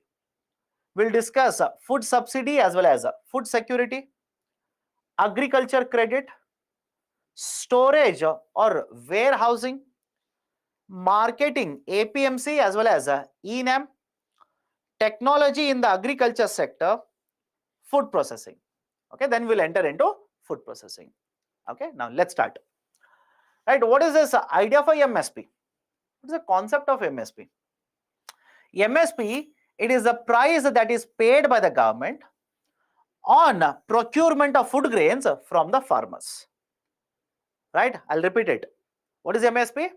MSP stands for minimum support price. Initially was introduced, right? Introduced around 1966 to 67 in India, wherein Government of India said, whenever I purchase the food grains, whenever I procure the food grain, I will pay certain amount of money to the farmer. That price is called as minimum support price. Minimum support price. Now, why it was introduced? Follow this carefully. 1960s, it is associated with the Green Revolution. It is associated with what? Green Revolution. What happened in Green Revolution? Government of India promoted, okay? Government of India promoted usage of high yield variety seeds, usage of irrigation, usage of pesticide, insecticide, mechanical tools, etc., so that the productivity will increase and production will also increase. Simple idea, right? What is Green Revolution? It refers to set of inputs, right? What set of inputs, right? Let's say irrigation equipment, pesticides, insecticides, more importantly, seeds which have a high yield variety seeds. For example, initially we started with wheat, then we introduced rice also, etc. So the argument was production will increase, right? And supply to the market will increase. And understand the context here. Sir, why did we promote Green Revolution? Because when I discuss planning, we'll come back to this again. At this point of time, there was a scarcity of food grains in India. There was scarcity of food grains. We used to have a shortage of food grains and import lot of food grains from external market, such as USA. So Government of India said, rather than being dependent on other countries, why don't we promote production in our own country? That is the reason Green Revolution was promoted. But along with the promotion came a problem. What is the problem? Under Green Revolution, production will increase. And when production will increase, market prices will start falling down. Any problem in understanding the sequence here? Right? When the production will increase, supply to the market will increase. What will happen to market prices? Market prices will fall down. So farmers have listened to the Government of India, have cultivated more crops, but their earnings will be very low. Is it a good outcome? Of course, no. We do not want the farmers to suffer. So in order to address this, government introduced a concept called as minimum support price from 1966. Under this policy of MSP, government would simply say, whatever is the market price, don't worry, I will purchase a food grain from you at this price only. For example, imagine the MSP for a crop is 1000 rupees. Imagine MSP for a crop is 1000 rupees. So whatever be the market price, it could be more than 1000 or less than 1000 rupee. Government will simply purchase this crop at 1000 rupees. Any problem in this? Because remember this, market prices could be higher than 1000, lower than the 1000. That is, market prices are determined based on supply and demand. Market prices are determined based on supply and demand.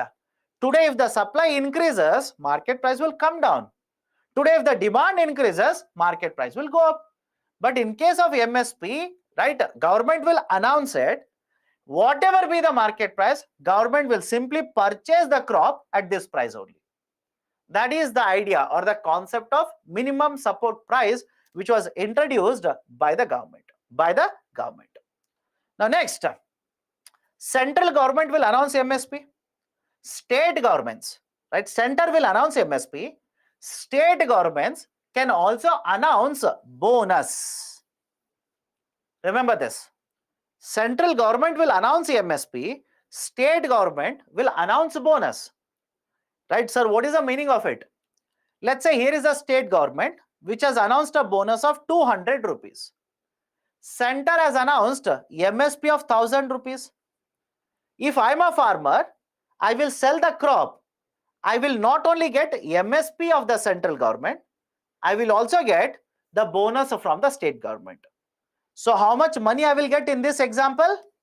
I will get 1200 rupees whenever I will sell the crop. So center will announce MSP, state will announce bonus, and a farmer in that state will get MSP plus bonus. That is another very important point. Now, when I say center will announce MSP, what is the process here? What is the process?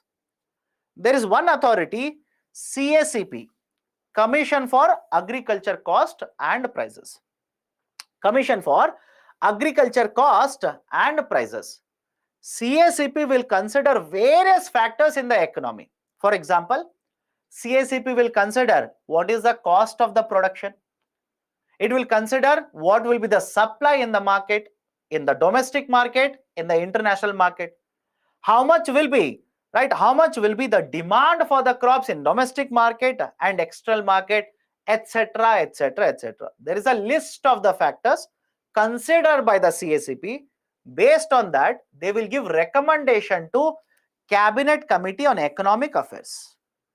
Based on that, they will give a recommendation for more than 20 crops to Cabinet Committee on Economic Affairs. Now, it is the Cabinet Committee on Economic Affairs which will decide the MSP, which will decide and announce the MSP before the sowing season will start. Before sowing season. Right? And the argument of the government is simple here.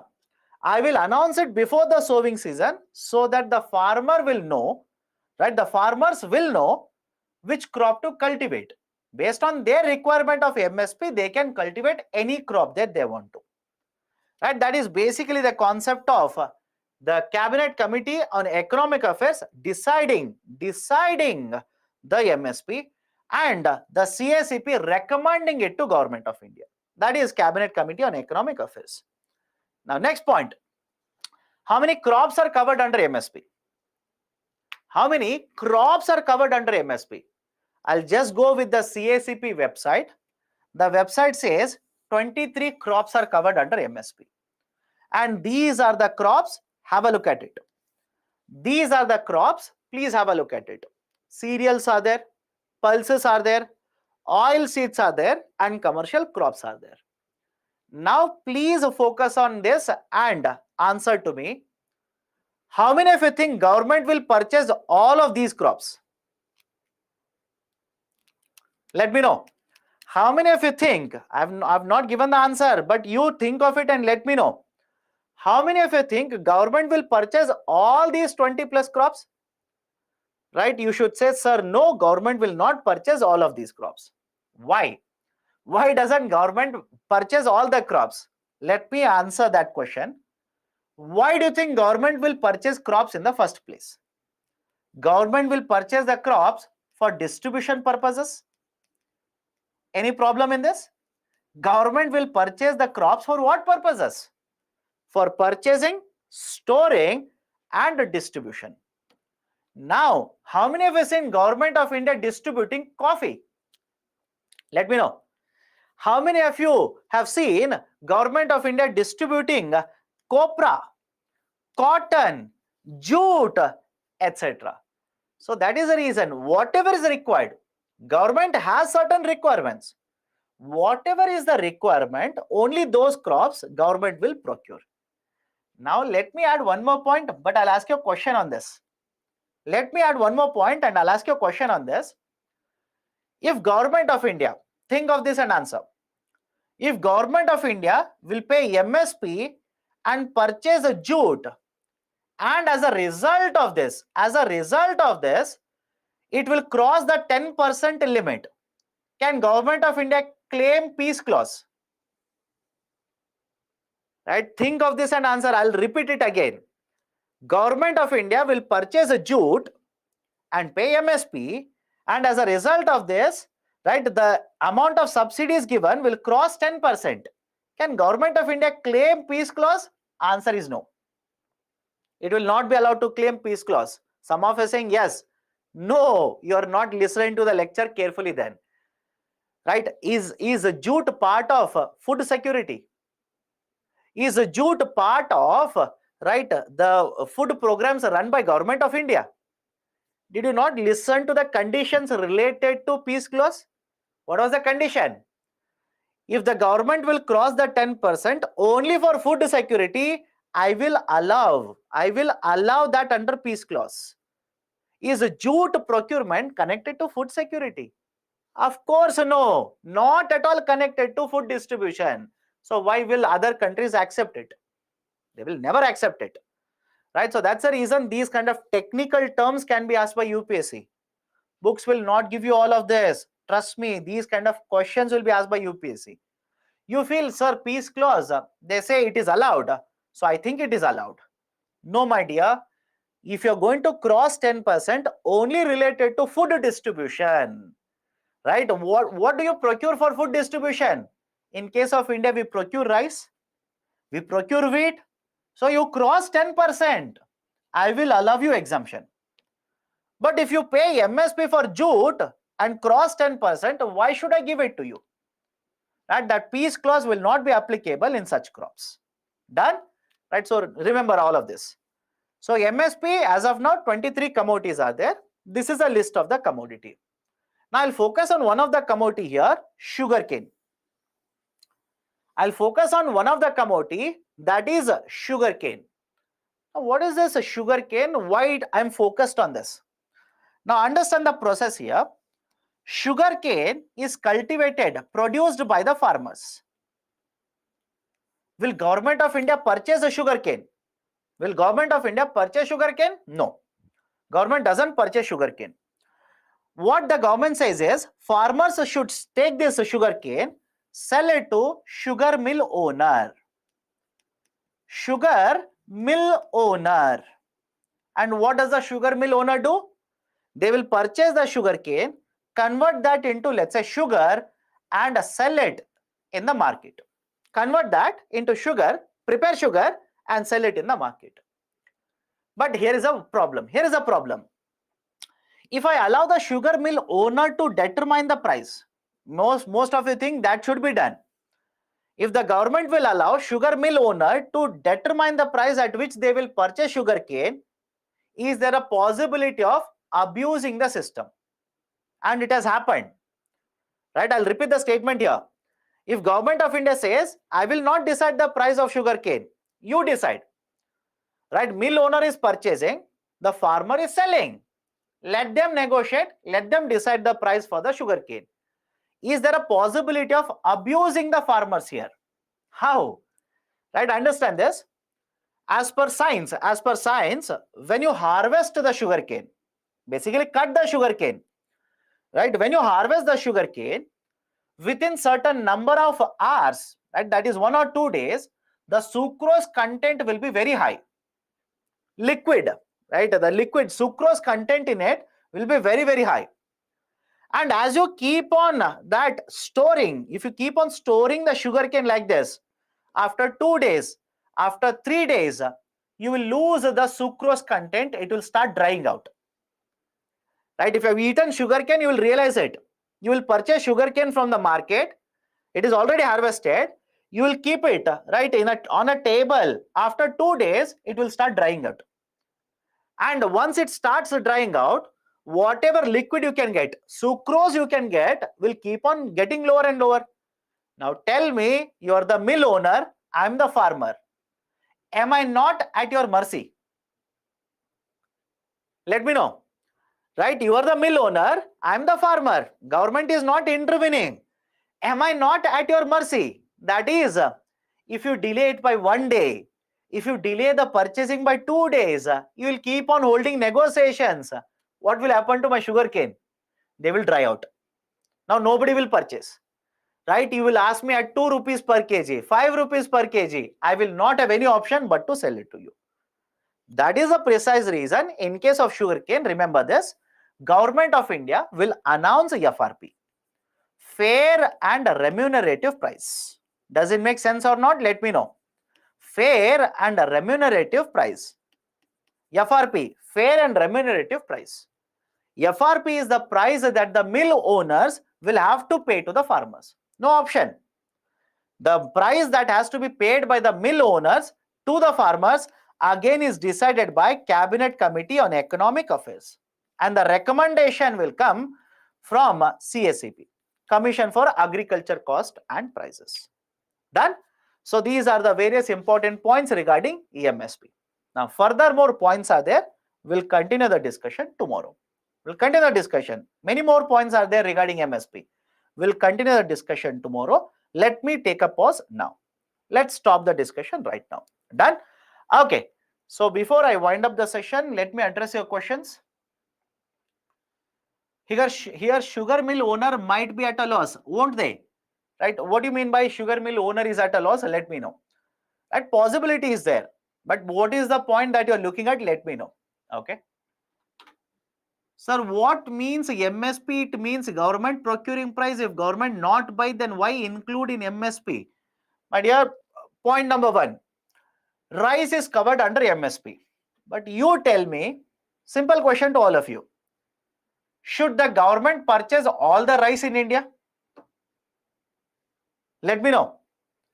Should the government purchase all the rice in India? Of course, no, it doesn't make any sense. It doesn't make any sense. So as per the government requirement, they will purchase, be it rice, be it wheat. Right? As per their requirement, they will purchase. Not because you have cultivated, because the government requires it. Okay. How NDTL affects demonetization? You tell me the context. If you simply say how NDTL affects demonetization, what you're looking at, I don't know. Where you have read it, I don't know. You tell me the context, only then I'll be able to, right, explain this. What are the conditions associated with peace clause?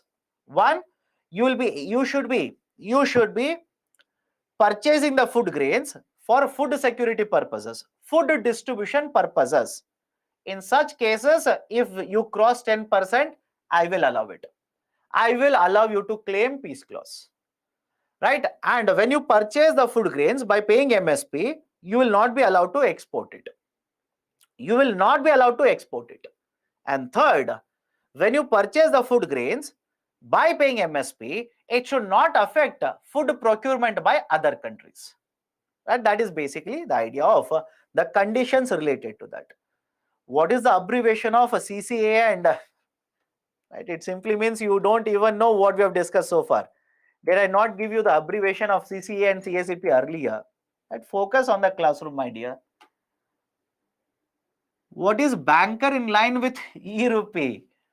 Banker, basically the government will approach a bank, provide money, that is a subsidy to the bank, and give you the details, give the details of the beneficiary. Now the bank will send the QR code to the beneficiary. That is the role of the bank. Is there any private sector that is currently using e-rupee? As far as I know, I have not come across anyone. I have not come across anyone. Basically, it's a process. It will take time. Don't worry. How to do self-study in economics?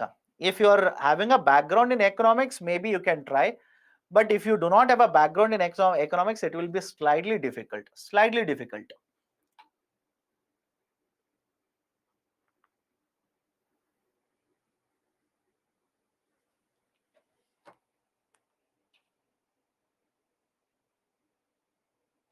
In most of the crops, these are not procured by the government, but MSP is announced.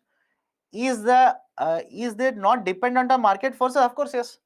Only the crops which are purchased by the government, right? MSP makes sense. Other crops, it is basically the market forces. Okay. What is a blue box? Blue box simply means those subsidies which are market distorting. These are market distorting. But government will use these subsidies in order to contain the production, limit the production. Those are called as blue box. And because you're using it to control production, there are no limits on blue box subsidies.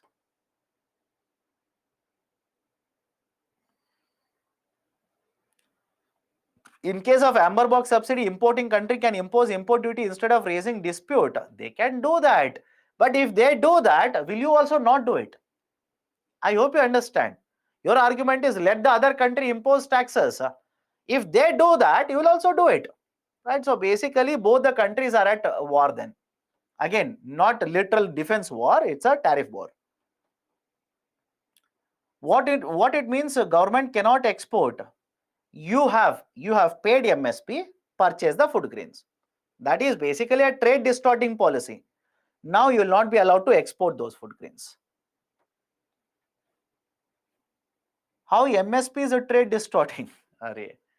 If MSP is announced, cultivation of those crops will be higher. If cultivation is higher, supply will be higher. If supply is higher, market prices will be lower. So there is a potential of these crops being exported from India to USA. That is a trade distortion. Okay. Done. Should we read Nitin Singhania? You want to read it, but don't read from first page to last page. I'll tell the same thing to every student in every class. Any reference book you want to read it only as per the requirement. Sir, it is given in the book. I will read it. Read it. I don't mind it. Read it. But is it required for UPSC? That's a reason. That's a reason. Okay. Why did we stop sugar subsidy? Sugar supply, if in the domestic market, sugar supply goes down compared to demand, don't you think the prices will increase? It will cause inflation. That's the reason Government of India said rather than promoting export, let me contain the export so that the supply will be controlled and market prices will also be controlled. Done? Okay, so let me stop the discussion today here. Right, let me stop the discussion today here. Let's continue tomorrow. From this idea of a MSP, I need to explain couple of more concepts regarding MSP. Then we'll take up agriculture sector. Done? So that's it from my side today. Again, questions regarding subsidy as a separate concept has not come. We'll club it in agriculture. We'll look at it. After agriculture, questions are there. Okay, so that's it from my side. Take care. See you tomorrow.